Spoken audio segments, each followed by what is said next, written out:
നമസ്കാരം. ഒട്ടും വ്യക്തിപരമായ കാര്യങ്ങളില്ലാത്തൊരു ആത്മകഥ. എനിക്ക് തോന്നുന്നു അതിൽ നിന്ന് തന്നെ സംസാരിച്ച് തുടങ്ങാമെന്ന് തോന്നുന്നു. പൊതുവെ ഒരു ഞാൻ ഗന്ധമില്ലാതെ ഞാനൊരു ആത്മകഥ പോലും വായിച്ചില്ല.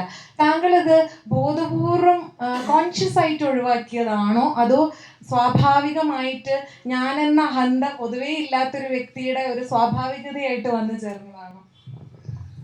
ഇതില് വല്ലാതെ മീനി പറയാൻ മാത്രമുള്ള എന്തെങ്കിലും ഉണ്ടെന്ന് ഞാൻ കരുതുന്നില്ല. പിന്നെ ഇത് ആത്മകഥ എന്നുള്ളത് ശരിക്ക് മാതൃഭൂമിയുടെ ഒരു കാറ്റഗറൈസേഷൻ മാത്രമാണ്. അല്ലാതെ ഞാനിത് ആത്മകഥയാണെന്ന് എവിടെയും പറഞ്ഞിട്ടില്ല. ഇതൊരു ഓർമ്മ എന്നുള്ള നിലയിലാണ് ആദ്യം മാക്സിമം വീക്കിലിയിൽ പബ്ലിഷ് ചെയ്തുകൊണ്ട് വന്നത്. പിന്നെ അത് ഇവർക്ക് വേറൊരു പേരില്ലാത്തതുകൊണ്ടായിരിക്കാം ഒരുപക്ഷെ ഇതിനെ ആത്മകഥ എന്നുള്ള വിഭാഗത്തിൽ പെടുത്തിയത്. പിന്നെ നിലീന ചോദിച്ച കാര്യത്തിലേക്ക് ഇതില് ഒന്ന് രണ്ട് കാര്യങ്ങൾ എനിക്ക് നിർബന്ധമുണ്ടായിരുന്നു. ഒന്ന്, പലപ്പോഴും ആത്മകഥയുടെ പേര് നടത്തുന്ന ഒരു സെൻസേഷനലിസം, അത് ശരിയല്ല. പ്രത്യേകിച്ച് ഇത്രയും ഭീകരമായിട്ടൊരു കാലഘട്ടത്തിൽ നമ്മൾ സ്വന്തം ജീവിതത്തെ വിചാരണ ചെയ്യുമ്പോൾ, അല്ലെങ്കിൽ മറ്റുള്ള സമൂഹത്തിൻ്റെ ജീവിതത്തെ വിചാരണ ചെയ്യുമ്പോൾ ആവശ്യപ്പെടുന്ന ഒരു ഒബ്ജക്റ്റിവിറ്റി ഉണ്ട്. ആ ഒബ്ജക്റ്റിവിറ്റി ആവശ്യമാണെന്ന് എനിക്ക് തോന്നിയിട്ടുണ്ട്. അത് ഈ പുസ്തകത്തിൽ ഒരു പരിധി വരെ നിർവഹിച്ചിട്ടുണ്ട്.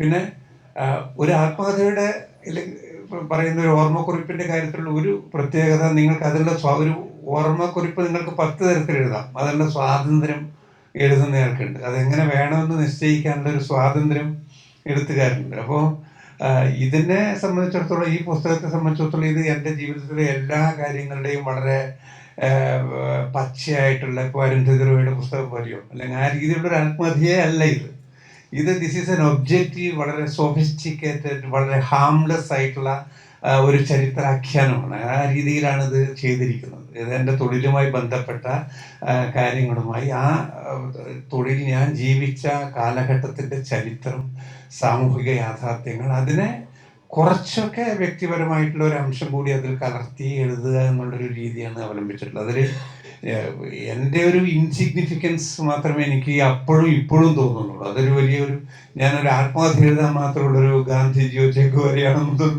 വിശ്വസിക്കേണ്ട മൗഢ്യവും എനിക്കില്ല. അപ്പോൾ അതാണ് അതിനോടുള്ള സത്യസന്ധമായിട്ടുള്ള സമയം. അപ്പം ഞാൻ എഴുതുമ്പോൾ തീർച്ചപ്പെടുത്തിയ ഒരു കാര്യം, ഇത് എന്നെക്കുറിച്ചുള്ളൊരു പുസ്തകമായിരിക്കരുത്, ഞാൻ ജീവിച്ച കാലഘട്ടത്തെക്കുറിച്ച് ഞാൻ മനസ്സിലാക്കിയ രീതിയിലുള്ള അതിൻ്റെ എല്ലാവിധ പരിമിതികളോട് കൂടിയിട്ടുള്ള ഒരു, എന്നാൽ സത്യസന്ധമായിട്ടുള്ള എല്ലാ കാര്യങ്ങളും ഞാൻ പറഞ്ഞിട്ടുണ്ടാകണമെന്നില്ല, പക്ഷെ പറഞ്ഞ കാര്യങ്ങൾ സത്യസന്ധമാണ് ആയിട്ടുണ്ട് എന്ന് ഞാൻ ഉറപ്പിച്ചിട്ടുണ്ട്. ഇത്ര മാത്രമേ എനിക്ക് ഇതിനെ കുറിച്ചിട്ട് പറയാൻ പറ്റുള്ളൂ. പൊതുവെ ആത്മകഥകൾ, വീണ്ടും ആത്മകഥ തന്നെ ഞാൻ പരാമർശിച്ചു പോവാണ്. ആത്മകഥകളിലെ നമ്മൾ ഒരാളുടെ സ്ട്രഗിൾ നമ്മൾ വായിച്ചെടുക്കും. ആ സ്ട്രഗിൾ ചിലപ്പം പല എപ്പിസോഡുകളായിട്ട്, പല ചാപ്റ്ററുകളായിട്ട് പരന്ന് കിടക്കും. പക്ഷെ എനിക്ക് സാറിൻ്റെ ഒരു സ്ട്രഗിൾ, അല്ലെങ്കിൽ സാറ് ഇപ്പം എത്തുന്ന ഒരു പൊസിഷനിൽ എത്തിയതിൻ്റെ ഒരു വ്യാപ്തി, അതിൻ്റെ ഒരു ഭൗതിക അധ്വാനം എന്നൊക്കെ പറയുന്നത് എനിക്കൊരൊറ്റ വരിയിലാണ് മനസ്സിലാക്കിയത് ഞാൻ. അതിന് സാറിന് അധികം ആയാസപ്പെടേണ്ടി വന്നില്ല. നേരത്തെ രാജഗോപാൽ സാർ പറഞ്ഞ പോലെ മകൾ നന്നായി വാദിക്കുന്നു എന്ന് ജഡ്ജി പറഞ്ഞപ്പോൾ അവളുടെ അച്ഛൻ അഭിഭാഷകനാണ്, എൻ്റെ അച്ഛൻ അധ്യാപകനാണ് എന്നുള്ള ഒരൊറ്റ വാചകം എത്ര ലെയറിലാണ് സംസാരിച്ചത് എന്ന് എനിക്ക് തോന്നിപ്പോയി. കാരണം ഞാൻ ഈ നേരത്തെ പറഞ്ഞ പോലെ ഒരുപാട് വാചകങ്ങളുടെ ആവശ്യമേ വന്നില്ല, അത്ര ഒരു ഭൗതിക അധ്വാനം വേണ്ടി വന്നില്ല അത് വെളിപ്പെടുത്താൻ. അതുപോലെ എനിക്കതിൽ സ്ട്രൈക്ക് ചെയ്തിട്ടുള്ള ഒരു കൗതുകം വളർത്തിയ മറ്റൊരു കാര്യം എന്ന് പറയുന്നത്, പൊതുവെ ആദർശം എന്ന് പറയുന്നത് നമ്മുടെ ജീവിതത്തിൽ അവർ പല പ്രസംഗങ്ങളിലും മറ്റും അവർ പറയുമെങ്കിൽ പോലും ജീവിതത്തിൽ ചിലരിൽ പോലും നമുക്ക് വായിച്ചെടുക്കാൻ സംശയം തോന്നും. പക്ഷെ സാർ ഇതിൽ മകളെ മലയാളം മീഡിയത്തിൽ പഠിപ്പിച്ചു എന്നുള്ളതിൽ തന്നെ ആദ്യം മുതലേ ഉള്ള ഇത്തരം കാര്യങ്ങളുടെ ഒരു ക്ലാരിറ്റി ഉണ്ടല്ലോ. ഒരു എലൈറ്റിസത്തിനെ പുൽകുന്ന ഒരാളല്ല. അതല്ലാതെ മലയാളം മീഡിയത്തിൽ പഠിച്ചുകൊണ്ടും നമുക്ക് സമൂഹത്തിൽ ഇവിടെ വരെ എത്താം എന്നൊക്കെയുള്ള തരത്തിൽ സാർ അത് ജീവിതത്തിൽ പുലർത്തിയതിൻ്റെ ഒരു ബഹുമാനം എനിക്ക് തോന്നിയിട്ടുണ്ട്. ഈ രണ്ട് കാര്യങ്ങൾ വീട്ടിൽ എപ്പോഴെങ്കിലും മക്കളുമായിട്ട്, എനിക്ക് ഒട്ടും പേഴ്സണൽ നോട്ട്സുകൾ ഇതിലില്ലാത്തത് കൊണ്ട് എൻ്റെ ഒരു കൗതുകം, ജേർണലിസ്റ്റ് കൗതുകം കൊണ്ട് ഞാൻ ചോദിക്കുന്നതാ, ഇത്തരത്തിൽ സംസാരിച്ചിട്ടുണ്ടോ വീട്ടിൽ? ഇതില് ഇപ്പോ ഈ വലിയ എന്തോ ഒരു ഭൗതികമായ അർത്ഥത്തിലുള്ള ഒരു ചെറിയ നിലയിൽ നിന്ന് വലിയ നിലയിലേക്ക് എത്തിയെന്ന് എനിക്ക് സത്യത്തിൽ ഒരിക്കലും തോന്നിയിട്ടില്ല. കാരണം എന്നെക്കാൾ എത്രയോ കഷ്ടപ്പെട്ട് ജീവിച്ച ഒരുപാട് സുഹൃത്തുക്കൾ എൻ്റെ ക്ലാസ്സുകളിൽ ഉണ്ടായിരുന്നു, അഭിഭാഷക സമൂഹത്തിലുണ്ട്, പ്രത്യേകിച്ച് ദളിത് വിഭാഗത്തു നിന്നുള്ള, അല്ലെങ്കിൽ അങ്ങനെയൊക്കെയുള്ള ശരിക്കും ജീവിതത്തിൻ്റെ യാതനകളുണ്ട്. എൻ്റെതൊക്കെ എന്ന് വെച്ച് കഴിഞ്ഞാൽ താരതമ്യേന ഉപരിപ്ലവമായിട്ടുള്ള മധ്യവർഗ പ്രയാസങ്ങൾ മാത്രമായിരുന്നു. അപ്പോൾ അതൊരു വലിയ കാര്യമാണ്. പക്ഷെ അതേസമയം ഇപ്പോൾ ഈ പുസ്തകത്തിൽ പറഞ്ഞിട്ടുള്ള കാര്യങ്ങൾ പോലും എനിക്ക് പലപ്പോഴും തോന്നിയിട്ടുള്ളത്, ഇപ്പോൾ ഞാൻ ഈ പറയുന്ന കേസുകളെ കുറിച്ചിട്ടുള്ള പരാമർശങ്ങൾ, അല്ലെങ്കിൽ നേടിയിട്ടുള്ള വിജയങ്ങൾ, അല്ലെങ്കിൽ അനുഭവിച്ചിട്ടുള്ള പരാജയങ്ങൾ, ഇതൊക്കെ തന്നെ ഒരുപക്ഷെ ഡൽഹിയിലോ അല്ലെങ്കിൽ അങ്ങനെയുള്ളൊരു ഉയർന്ന സമൂഹത്തിലുള്ള ഒരു അഭിഭാഷകനെ സംബന്ധിച്ചിടത്തോളം ചിലപ്പോൾ നിസ്സാരമായിട്ടുള്ള കാര്യങ്ങളായിരിക്കും. ആ അർത്ഥത്തിൽ ഒരു പ്രത്യേക തലത്തിൽ നോക്കുമ്പോൾ ഇത് വലിയ നേട്ടങ്ങളാണോ എന്ന് തോന്നിയപ്പോൾ ഒരു കുലീന കുടുംബത്തിൽ വളർന്ന ഒരു ന്യായാധിപന്റെ മകനായി, അല്ലെങ്കിൽ ഒരു വലിയ അഭിഭാഷകന്റെ മകനായിട്ട് വലിയതായിട്ടുള്ള ഒരു അഭിഭാഷകനെ സംബന്ധിച്ചിടത്തോളം ഇത് വലിയൊരു കാര്യമായിട്ട് തോന്നുന്നു. അപ്പോൾ എനിക്ക് സത്യത്തിൽ പറഞ്ഞു കഴിഞ്ഞാൽ ഈ അരുന്ധതി റോയുടെ പുസ്തകത്തിൽ തന്നെ അതിൻ്റെ ഒരു 25ാമത്തെ പേജിലൊരു വളരെ മനോഹരമായിട്ടുള്ള ഒരു പ്രയോഗമുണ്ട്. അവരുടെ ഒരു കസിൻ വരികയാണ്, ഒരു ഫ്ലൈറ്റിൽ വരികയാണ്. അതിനെപ്പറ്റിയിട്ട് അരുന്ധതി റോയ് പറയുന്നുണ്ട്. അപ്പം അവർ വളരെ ഒരു പൈലറ്റിൻ്റെ മകളാണ്, ഈ ഒരുമിച്ചുള്ള കസിൻ സിസ്റ്റർ എന്ന് പറയുന്നത് പൈലറ്റിൻ്റെ മകളാണ്. അവൾക്ക് മനോഹരമായിട്ടുള്ള കണ്ണുകളുണ്ട്, അവർ സുന്ദരിയാണ്, അവരുടെ വളരെ മികച്ച വേഷഭൂഷാദികളോട് കൂടിയിട്ട് വളരെ മാന്യ രൂപത്തിലിരിക്കുന്ന ഒരാളാണ്, വളരെ സോഫിസ്റ്റിക്കേറ്റഡ് ആയിട്ടുള്ളൊരു വ്യക്തിയാണ്. അതേസമയം അരുന്ധതി റോയ് പറയുകയാണ്, എനിക്കത്രയും പൈസയില്ല, ഞാൻ പൈലറ്റിൻ്റെ മകളല്ല, പക്ഷേ എനിക്ക് എൻ്റെ നാട്ടിലെ പുഴയുണ്ട്, എനിക്ക് എൻ്റെ നാട്ടിലെ നാട്ടുകാരുണ്ട്, എനിക്കെൻ്റെ ഗ്രാമമുണ്ട്, എനിക്കെൻ്റെ ആകാശങ്ങളുണ്ട് എന്നുള്ള രീതി ഞാൻ കൃത്യമായി ഉദ്ധരിക്കുകയല്ല, ആ രീതിയിൽ പറയുന്നൊരു പരാമർശമുണ്ട് ഈ പുസ്തകത്തിൻ്റെ Mother Mary comes to me എന്നുള്ള പുസ്തകത്തിൻ്റെ 25ാമത്തെ പേജിൽ. എന്നതുപോലെ പലപ്പോഴും എന്നെ സംബന്ധിച്ചിടത്തോളം എൻ്റെ അനുഭവങ്ങൾ ഈ പറയുന്ന മറ്റ് പല വലിയ അഭിഭാഷകരുടെയും അനുഭവം ആയിരിക്കണമെന്നില്ല. പക്ഷെ അത് വളരെ നമ്മുടെ നാട്ടിലുള്ള സാധാരണക്കാരായിട്ടുള്ള ആളുകളുടെ അനുഭവങ്ങൾ, ഇപ്പോൾ പണ്ട് ഉള്ള അവിടുത്തെ ഗ്രാമ്യത്തിലെ ആളുകൾ, ഇപ്പോൾ ഇവിടെ തന്നെ എൻ്റെ മുൻപിലിരിക്കുന്ന ഇപ്പോൾ അരവിന്ദനെ പോലുള്ള പെൻഷനർമാർ, അപ്പം അവരുടെ അനുഭവമാണ് എൻ്റെ അനുഭവം. അത് ആ രീതിയിലൂടെയാണ് ഞാൻ വളർന്നത്. അതിൻ്റെ എല്ലാവിധ എളിമയോടും കൂടിയിട്ട് തന്നെ ഞാൻ പറയട്ടെ, ഇതാണ് ആവിഷ്കരിക്കാൻ വേണ്ടിയിട്ട് ശ്രമിച്ചത്. അപ്പോൾ ഈ ഒരു നാടുമായിട്ട് ഇല്ലെങ്കിലുള്ള ബന്ധം എനിക്ക് സ്വാഭാവികമായിട്ടുണ്ടായതാണ്. ആ ബന്ധം അറ്റുപോകാതിരിക്കുക എന്നുള്ള രീതിയിൽ മാത്രമാണ് ഞാൻ പലപ്പോഴും വീട്ടിലും കണ്ടിട്ടുള്ളത്. അപ്പം നീലിനെ ചോദിച്ചതിലേക്ക് പറയുകയാണ്, അത് ആ രീതിയിലുള്ളൊരു ബന്ധം അവർക്കുണ്ടാവുക എന്നുള്ളത് പ്രധാനമാണ്. അതുകൊണ്ട് തന്നെ പലപ്പോഴും ഒരു വളരെ സ്വകാര്യമായിട്ടുള്ളൊരു കാര്യം കൂടി പറയും, നീതിനെ ചോദിച്ചതുകൊണ്ട്. അപ്പം മകളെ സംബന്ധിച്ചിടത്തോളം അവർക്ക് നാഷണൽ ലോ സ്കൂളിൽ അഡ്മിഷൻ കിട്ടണമെന്ന് ആഗ്രഹമുണ്ടായിരുന്നു. ഞാൻ വളരെ വ്യക്തിപരമായിട്ട് ഇതുപോലൊരു സദസ്സായതുകൊണ്ട് മാത്രം പറയുകയാണ്. അവിടെ നീ വൈകിട്ട് തന്നെ വഴക്ക് പറയുമെന്ന് എനിക്ക് അറിഞ്ഞുകൂടാ, റിസ്ക് ഞാൻ എടുക്കുകയാണ്. അപ്പോൾ ആ സമയത്ത് ഞാനും ചേട്ടൻ പറഞ്ഞതുപോലെ ഞാൻ ഒരു ശക്തികളിൽ വിശ്വസിക്കുന്ന ഒരാളാണ്. ഞാൻ കറകളഞ്ഞ ഭൗതികവാദിയല്ല. അത് ഞാൻ വേറൊരു അവസരത്തിൽ പറയാം. അത് വലിയ അപ്പോൾ തുളസിയായിട്ട് ഉള്ളൊരു കാര്യം പറയുകയാണ്. അപ്പം ഞാനും ഇവിടെ ഈ എൻട്രൻസ് എക്സാമിനേഷൻ എഴുതാൻ പോകുമ്പോഴൊക്കെ ഞങ്ങൾ രണ്ടുപേരും പ്രാർത്ഥിക്കും. ഇവിടെ ഇപ്പോഴും പ്രാർത്ഥിക്കുന്നുണ്ടോ എന്ന് എനിക്ക് അറിഞ്ഞുകൂടാ. അപ്പോൾ പ്രാർത്ഥിക്കുമ്പോൾ ഇവിടെ എന്നോട് ചോദിക്കുമായിരുന്നു, എനിക്ക് അവിടെ എൻട്രൻസ് കിട്ടാൻ വേണ്ടിയിട്ടാണ് പ്രാർത്ഥിക്കുന്നത്, കിട്ടല്ലേ എന്നല്ലേ അച്ഛൻ പ്രാർത്ഥിക്കുന്നു എന്നോട് പറയുമായിരുന്നു. അപ്പോൾ ഞാൻ എൻ്റെ ധാരണ ശരിയാവണമെന്ന് എനിക്ക് അറിഞ്ഞുകൂടാ. എൻ്റെ അഭിപ്രായത്തിൽ അവിടെ ഒരു പരമ്പരാഗതമായിട്ടുള്ളൊരു കോളേജിൽ പഠിക്കുന്നതായിരിക്കും കുറച്ചുകൂടി ഈ സമൂഹവുമായിട്ടുള്ള ബന്ധം നിലനിർത്താൻ, പണം ഉണ്ടാക്കാൻ അല്ലെങ്കിൽ സഹായിക്കുക എന്നുള്ളൊരു വിശ്വാസം തെറ്റായിട്ടോ ശരിയായിട്ടോ എനിക്കുണ്ടായിരുന്നു. ഇപ്പോഴും ആ വിശ്വാസത്തിലാണ് ഞാനുള്ളത്. അപ്പം അത് എൻ്റെ ജൂനിയർമാരുടെ ഇടയിൽ എനിക്ക് കാണാൻ പറ്റുന്നൊരു കാര്യമാണ്. പലപ്പോഴും ഈ വലിയ കോളേജുകളിൽ നിന്ന് പഠിച്ചവരെക്കാളും സാധാരണ കോളേജുകളിൽ പഠിച്ചവരിൽ അവർക്കാണ് സാധാരണ ജീവിതം ജീവിക്കുന്ന ആളുകൾ, അവർക്കാണ് കുറച്ചുകൂടി ഈ മനുഷ്യരുടെ പ്രശ്നങ്ങളും സമൂഹത്തിൻ്റെ പ്രശ്നങ്ങളും കുറച്ചുകൂടി ആഴത്തിന് മനസ്സിലാക്കാൻ കഴിയുക. ഇത് തീർച്ചയായിട്ടും ഞങ്ങളുടെ സംഭാഷണത്തിന് വിഷയമാകാറുണ്ട്. പ്രാർത്ഥനയെ കുറിച്ച് സൂചിപ്പിച്ചുകൊണ്ട് നേരത്തെ മാധവൻകുട്ടി സാർ പറഞ്ഞ കാര്യം കൂടി ചോദിച്ചേക്കാം. അതായത് ഏറ്റവും കൂടുതൽ അവകാശങ്ങളെ പറ്റി ജനാധിപത്യത്തിനെ പറ്റി സംസാരിക്കുന്ന ഒരാളാണല്ലോ. അപ്പം എപ്പോഴെങ്കിലും ചിന്തിച്ചിട്ടുണ്ടോ എൻ്റെ ഓഫീസിൽ ഈ പ്രാർത്ഥിക്കാൻ നിർബന്ധിതരായവരുടെ കൂട്ടിൽ ഒരു വ്യത്യസ്ത ഉണ്ടാവും? അത് പറയാം. ആ ചോദ്യത്തിന് വളരെ വളരെ നന്ദി.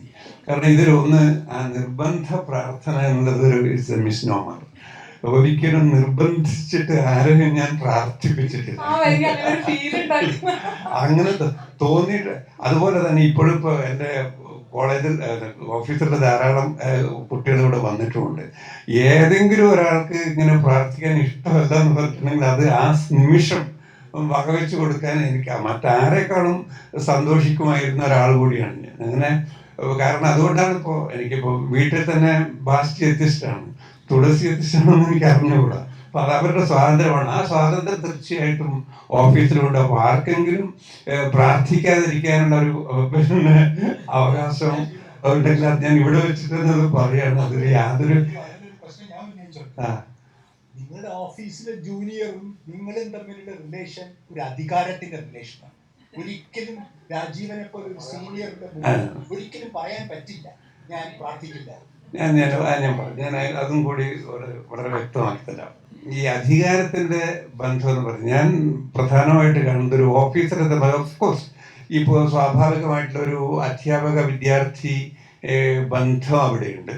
അതുപോലെ തീർച്ചയായിട്ടും സാമ്പത്തികമായിട്ടുള്ള ഒരുപാട് വിഷയങ്ങൾ, അതുപോലെ മറ്റു തരത്തിലുള്ള പ്രശ്നങ്ങൾ കൂടിയുണ്ട്. കേവലം ഒരു അധ്യാപക വിദ്യാർത്ഥി വിഷയം മാത്രമല്ല, കേവലം അക്കാഡമിക് രീതിയിലുള്ള ഒരു അധ്യാപക വിദ്യാർത്ഥി ബന്ധം മാത്രമല്ല ഒരു സ്കൂൾ ഒരു എഡ്യൂക്കേഷൻ ഓഫീസിൽ പിന്നെ ഒരു പറയുന്ന ജൂനിയറും സീനിയറും തമ്മിലുണ്ടാവും. പക്ഷെ ഞാൻ കണ്ടുവന്നിട്ടുള്ള ഒരു കാര്യം, അത് ചോദിച്ചത് നന്നായി.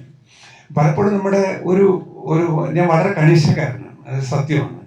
പക്ഷെ ഞാൻ അഭിമാനിക്കുന്ന ഒരു കാര്യം, ഈ കണിശതയുടെ ഒരു സൂക്ഷ്മ തലം ഒരു അഭിഭാഷക ഓഫീസിലെ ആദ്യ വർഷങ്ങളിൽ ഉണ്ടാകുമെങ്കിലും നിങ്ങളൊരു അവസ്ഥയിൽ എത്തിക്കഴിഞ്ഞാൽ എനിക്ക് അവരുമായിട്ടുള്ളത് സമഭാവനയുടെയായിട്ടുള്ള അടിസ്ഥാനമായിട്ടുള്ള ഒരു സൗഹൃദമാണ്. ആ സൗഹൃദത്തിൽ എത്തുക എന്നുള്ളത് വന്നതിൻ്റെ പിറ്റേ ദിവസം സംഭവിക്കുന്ന ഒരു കാര്യം. ഇത് ഞാൻ എൻ്റെ ഒരു പ്രൊഫഷണൽ സീക്രട്ട് ഞാൻ ഡിസ്ക്ലോസ് ചെയ്യിക്കുകയാണ്.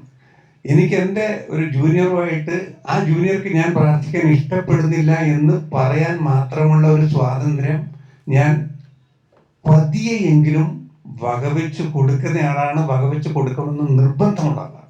പക്ഷെ എല്ലാവരും അതിന് നിൽക്കണമെന്നില്ല എന്നുള്ളതും സത്യമാണ്. പലപ്പോഴും ഈ ആദ്യ ഘട്ടത്തിൽ തന്നെ ഗുഡ് ബൈ പറയുന്നവരുണ്ട്.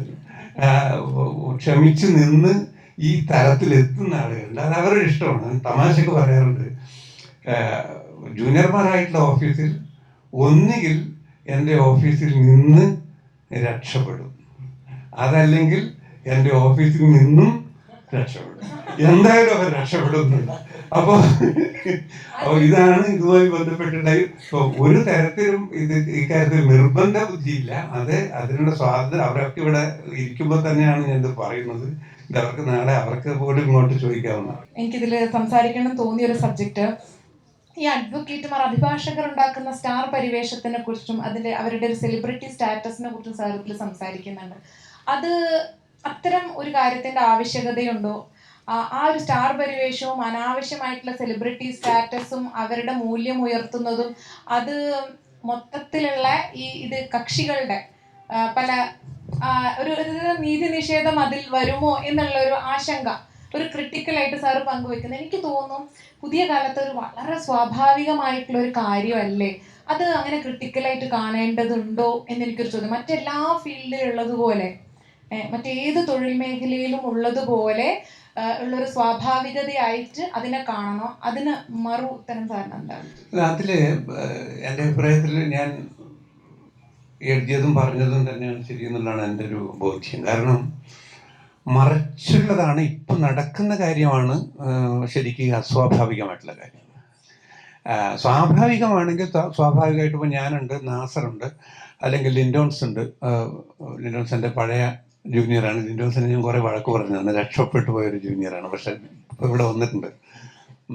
അപ്പോൾ വേറെ ആൾക്കാരുണ്ട്, കുറേ ആൾക്കാരുണ്ട്, എല്ലാവരും മുഖത്ത് നോക്കുന്നുണ്ട്, മാറി നിൽക്കുന്നൊക്കെ ഉണ്ട്. അപ്പോൾ ചിരിക്കുന്നുണ്ട്. എനിവേ, ഞാൻ പറയാൻ ഉദ്ദേശിക്കുന്നത് ഈ തൊഴിൽപരമായിട്ടുള്ള ആ, തരംതിരിവ്, തട്ടുകളാക്കി തിരിച്ചുകൊണ്ടുള്ളൊരു രീതി പലപ്പോഴും വളരെ ഇപ്പോൾ വ്യത്യസ്ത അഭിഭാഷകർക്ക് വ്യത്യസ്ത രീതിയിലുള്ള കഴിവുകൾ ഉണ്ടാവാം. ഇപ്പോൾ ഒരാൾ നന്നായി ഡ്രാഫ്റ്റ് ചെയ്തേക്കാം, ഒരാൾ നന്നായിട്ട് കേസ് പഠിക്കുന്നുണ്ടാകാം, കുറേ ആൾ നന്നായിട്ട് അത് ആർട്ടിക്കുലേറ്റ് ചെയ്യുന്നുണ്ടാവാം. ഇത് സ്വാഭാവികം, അതാണ് അതിൻ്റെ സ്വാഭാവികത. ആ സ്വാഭാവികത കുഴപ്പമില്ല, കാരണം അതിൻ്റെ ഒരു വൈജാത്യം കൂടിയാണ്, അതിൻ്റെ ഒരു മൾട്ടിപ്ലിസിറ്റി, ഇല്ലെങ്കിൽ അതിൻ്റെ ഒരു പ്ലൂരലിസം, തൊഴിലിനകത്തുള്ളൊരു ഒരു ഒരു അതിൻ്റെ ഒരു വൈജാത്യം കൂടിയാണ്. പക്ഷേ ഇന്ന് നടക്കുന്ന രീതി അങ്ങനെയല്ല. അപ്പോൾ നമ്മുടെ തൊഴിലിനകത്തുള്ളവർക്ക് പലർക്കും അറിയാം. ഇപ്പോൾ ഈ സീനിയർ ഡെസിഗ്നേഷൻ പോലുള്ള കാര്യങ്ങളായാലും ശരി, ജഡ്ജസ് ആയിട്ട് എലിവേറ്റ് ചെയ്യുന്ന കാര്യങ്ങളായാലും ശരി, ഇതിലുള്ള ക്രൈറ്റീരിയ പലപ്പോഴും ഈ പറയുന്ന രീതിയിലുള്ള വസ്തുനിഷ്ഠമായിട്ടുള്ള പാരാമീറ്റേഴ്സ് അല്ല. അപ്പോൾ അത് പലപ്പോഴും മീഡിയ പോലും അതിനെ ശരിയായി കാണുന്നുണ്ടോ എന്ന് എനിക്ക് അറിഞ്ഞുകൂടാ. അപ്പോൾ ഒരു കേസിനെ സംബന്ധിച്ചിടത്തോളം നിങ്ങളുടെ ഒരു എന്തെങ്കിലും ഒരു പട്ടത്തിൻ്റെ പേരിലായിരിക്കരുത് നിങ്ങൾ വിലയിരുത്തപ്പെടുന്നത്. നിങ്ങളുടെ കേസിൻ്റെ മെറിറ്റിൻ്റെയും അതുപോലെ അത് നിങ്ങൾ ആവിഷ്കരിക്കുന്ന രീതിയുടെയും അടിസ്ഥാനത്തിൽ മാത്രമായിരിക്കണം അത് ഏത് കോടതിയിലായാലും, അത് വിചാരണ കോടതിയിലായാലും സുപ്രീം കോടതിയിലായാലും വിലയിരുത്തപ്പെടുന്നത്. ഇതാണ് സ്വാഭാവികമായ രീതി. ഇതിൽ നിന്ന് വ്യത്യസ്തമായിട്ടുള്ളൊരു രീതിയാണ് ഇപ്പോഴുള്ളത്. അപ്പോൾ പലപ്പോഴും പലരും പല രീതിയിലുള്ള, ഞാൻ അതിനെക്കുറിച്ചിട്ട് കുറ്റം പറയുകയല്ല, കാരണം വളരെ ഈ തരത്തിലുള്ള പദവികൾ ലഭിക്കുന്നതിൽ തന്നെ വളരെ മികച്ച അഭിഭാഷകരുണ്ടെന്നുള്ളത് സത്യമാണ്. പക്ഷെ ഈ പദവികൾ ലഭിക്കാത്ത ആൾക്കാരിലും മികച്ച അഭിഭാഷകരുണ്ടെന്നുള്ളതും സത്യമാണ്. പദവികൾ ലഭിച്ചവരിൽ അത്ര മികച്ചവരല്ലാത്തവരും ഉണ്ടാകാം. ഇതുപോലെ തന്നെ തിരിച്ച് പദവികൾ ലഭിക്കാത്തവരിലും മികച്ചവരല്ലാത്തവരുണ്ടാകാം. അപ്പോൾ അതാണ് അതിൻ്റെ സ്വാഭാവിക രീതി. അപ്പോൾ ഈ പദവികൾ എന്ന് പറയുന്നത് പലപ്പോഴും കൃത്രിമമായിട്ട് ഈ തൊഴിലിനകത്ത് സൃഷ്ടിക്കുന്ന ഒരു തരംതിരിവാണ്. അത് എൻ്റെ അഭിപ്രായത്തിൽ അതൊരു തരംതിരിവ് ഈ തൊഴിലിൽ ആവശ്യമില്ലാത്തതാണ്. ഈ തരംതിരിവ് ഇല്ലാത്ത കാലത്ത് ഈ തൊഴിൽ നിലനിന്നിട്ടുണ്ട്, കുറെ കൂടി നന്നായി നിലനിന്നിട്ടുണ്ട്. പക്ഷെ ഈ തരംതിരിവ് വന്നതോട് കൂടിയിട്ട് പലപ്പോഴും ഈ തരംതിരിവിൻ്റെ അടിസ്ഥാനത്തിൽ മേലക്കിടയിൽ എത്താൻ കഴിയാത്തതാണ്. അവരുടെ തൊഴിലിൻ്റെ അടിസ്ഥാനത്തിൽ മേലക്കിടയിൽ എത്താൻ കഴിയാത്തവരല്ല. ഈ തരംതിരിവ് കൊണ്ട് മാത്രം പിന്തള്ളപ്പെട്ട ആളുകൾ പലപ്പോഴും വളരെ പ്രധാനപ്പെട്ടിട്ടുള്ള വിഷയങ്ങളിൽ പോലും വേലിക്ക് പുറത്ത് ആക്കപ്പെടുന്നു എന്നുള്ളത് വളരെ പ്രധാനപ്പെട്ടൊരു ജനാധിപത്യ പ്രശ്നമാണ്. അതുകൊണ്ടാണ് വളരെ സുപ്രധാനമായിട്ടുള്ള ചില കേസുകൾ, ഇപ്പോൾ വഖഫ് അമെൻമെൻറ്റ് പോലും, ഞാൻ അടുത്ത കാലത്ത് ഹിന്ദുവിൽ എഴുതിയൊരു ലേഖനത്തിൽ പറയുന്നുണ്ട്, ജസ്റ്റിസ് ഗവായി അത് ഉദ്ദേശിച്ചിട്ടുണ്ടാവില്ല. പക്ഷേ ഈ സമീപകാലം വരെ ഉള്ള പല കോൺസ്റ്റിറ്റ്യൂഷൻ ബെഞ്ച് കേസുകളിലും പ്രധാനപ്പെട്ട കേസുകളിലും ജഡ്ജിമാർ നിഷ്കർഷിക്കുമായിരുന്നു, ന്യായാധിപർക്ക് സമയം അഭിഭാഷകർക്ക് സമയം അനുവദിച്ചുകൊണ്ട് എല്ലാവരെയും കേൾക്കുക, എല്ലാ തരത്തിലുള്ള അഭിപ്രായങ്ങളെയും ഉൾക്കൊള്ളുക, അങ്ങനെ മെച്ചപ്പെട്ട രീതിയിലുള്ള തീരുമാനങ്ങളിലേക്ക് എത്താനുള്ള രീതിയിലുള്ള കാര്യങ്ങൾ ഉറപ്പുവരുത്തുക എന്നുള്ളത് പലപ്പോഴും ന്യായാധിപർ ശ്രദ്ധിച്ചിരുന്നു. പക്ഷേ ഇത് ശ്രദ്ധ വിട്ടുപോകുമ്പോൾ സംഭവിക്കുന്നത് ഒരുതരം ഞാൻ എഴുതിയിട്ടുള്ളൊരു വാക്ക് തന്നെ ഇൻ്റലക്ച്വൽ അപ്പാർത്തി ഇടുന്നതായിരുന്നു. അപ്പോൾ ഈ പറയുന്ന നിലീന ചോദിച്ചിട്ടുള്ളൊരു കാര്യം തികച്ചും ഈ തരംതിരിവ് അസ്വാഭാവികമാണ്, കൃത്രിമമാണ് എന്നതിലുപരി അത് ഈ രീതിയിലുള്ള ജനാധിപത്യ വിരുദ്ധമായിട്ടുള്ള ഇൻ്റലക്ച്വൽ അപ്പാർത്തിയിലടക്കം, അല്ലെങ്കിൽ ആ രീതിയിലുള്ള ഒരു ലീഗൽ പ്ലൂട്ടോക്രസിയിലേക്ക് അടക്കം നയിക്കുന്ന അപകടകരമായിട്ടുള്ള പ്രവണതയാണ് എന്ന് തന്നെയാണ് എൻ്റെ വിശ്വാസം. ഇതോട് ചേർത്തുകൊണ്ട് തന്നെ ഒരു വളരെ പ്ലെയിൻ ആയിട്ടുള്ള ഒരു ക്വസ്റ്റ്യനാണ്, ഈ നിയമത്തിന്റെ ജീവൻ താർക്കികതയല്ല അനുഭവങ്ങളാണ് എന്ന് സാർ അതിൽ കോട്ട് ചെയ്ത് പറയുന്നുണ്ടല്ലോ. അതെ അതെ. പക്ഷെ എത്ര നമുക്ക് എന്താ പറയുക, വായനാശീലമോ അല്ലെങ്കിൽ ഫിലോസഫിക്കലായിട്ടുള്ള തത്വജ്ഞാനമോ അങ്ങനെ എന്തുണ്ടായാലും നമുക്കത് ആർട്ടിക്കുലേറ്റ് ചെയ്യാനുള്ള കഴിവില്ലെങ്കിൽ എനിക്ക് തോന്നുന്നു അഭിഭാഷകൻ, നമ്മൾ മനസ്സിലാക്കിയ സിനിമകളിലൂടെയൊക്കെ മറ്റും മനസ്സിലാക്കിയ അഭിഭാഷകൻ ആർട്ടിക്കുലേറ്റ് ചെയ്യാൻ കഴിവില്ലെങ്കിൽ മുന്നോട്ട് പോകാൻ പറ്റില്ലേ എന്നുള്ളൊരു ചോദ്യം എനിക്ക് തോന്നുന്നു ഏതൊരു സാധാരണക്കാരനുണ്ടാവും. അപ്പം ബാക്കി എല്ലാ അറിവുകളും ഒരു അഭിഭാഷകനെ സംബന്ധിച്ച് ആർജിച്ചെടുക്കാൻ കഴിവുള്ളതാണ്. അയാൾക്ക് ബേസിക് ആയിട്ട് സ്വതസിദ്ധമായിട്ട് വേണ്ടത് ആർട്ടിക്കുലേറ്റ് ചെയ്യാനുള്ള കഴിവാണെന്ന് പറഞ്ഞാൽ അത് ശരിയോ തെറ്റോ? തീർച്ചയായിട്ടും ഇത് രണ്ടും ഒരുപോലെ പ്രധാനമാണ്. അനുഭവങ്ങൾ പ്രധാനമാണ്. ഇപ്പോൾ ഞാനൊരു ഉദാഹരണം പറയാം. ഞാൻ നമ്മുടെ ഓഫീസിൽ വരുന്ന വളരെ നാഷണൽ ലോ സ്കൂളിൽ നടക്കും വരുന്ന കുട്ടികളോട് തമാശക്ക് ചോദിക്കുന്ന തുളസിക്കാരും പല ജൂനിയേഴ്സും പലതവണ കേട്ടതായിരിക്കും, അവർ കേൾക്കേണ്ടതില്ല. ഞാൻ ഇവരോട് ബാക്കിയുള്ളവരോട് മാത്രമായിട്ട് പറയാം. ഇതൊരു തമാശക്ക് പറയുന്ന ഒരു അനുഭവ കഥയുണ്ട്. അപ്പോൾ ഒരു കേരളത്തിലെ ഒരു തെക്കൻ ജില്ലയിൽ മുമ്പ് ഒരു ഒരു ഒരു കോമ്പറ്റീഷൻ നടന്നു. അപ്പോൾ അതിന് ധാരാളം മൂഡ് കോർട്ട് കോമ്പറ്റീഷൻ നടന്നു. അതിൻ്റെ ഒന്നിച്ച് ഒരു തുടർച്ചയായിട്ടൊരു ക്വിസും നടക്കുകയുണ്ടായി. അപ്പോൾ അതിൽ ധാരാളം പിന്നെ വ്യത്യസ്ത ലോ കോളേജുകളിൽ നിന്നുള്ള പലരും വന്നു. അപ്പോൾ അവർ പിന്നെ അതിൽ അധ്യാപകർ ചോദിക്കുന്ന ഒരു ചോദ്യം വളരെ സിമ്പിളായിട്ടുള്ളൊരു ചോദ്യമാണ്. അത് ഇത്രയേ ഉള്ളൂ: ഒരു 10 സെൻറ്റ് വരുന്നൊരു സ്ഥലം, ഒരു വൃത്താകൃതിയിലുള്ളൊരു സ്ഥലമാണ്.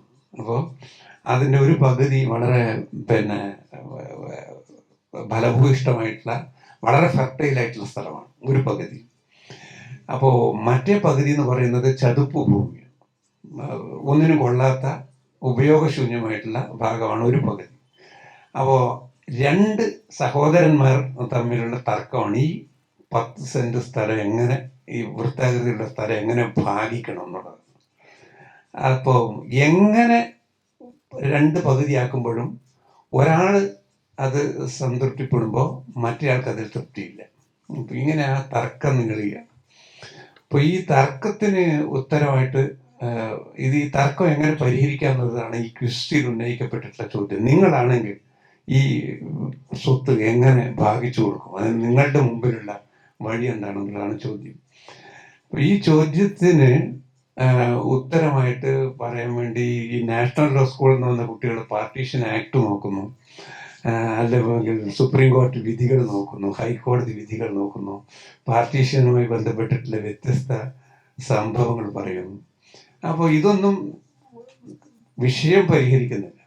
അപ്പോൾ നമ്മുടെ നാട്ടിലെ ലോ കോളേജിൽ പഠിച്ച, വേറെ എവിടെയും പോയിട്ടില്ലാത്ത, അത്യാവശ്യം നല്ലൊരു ഇംഗ്ലീഷ് പോലും വശമില്ലാത്ത ഒരു വിദ്യാർത്ഥി, അദ്ദേഹം ഇത് പറയുന്നൊരു കാര്യമുണ്ട്.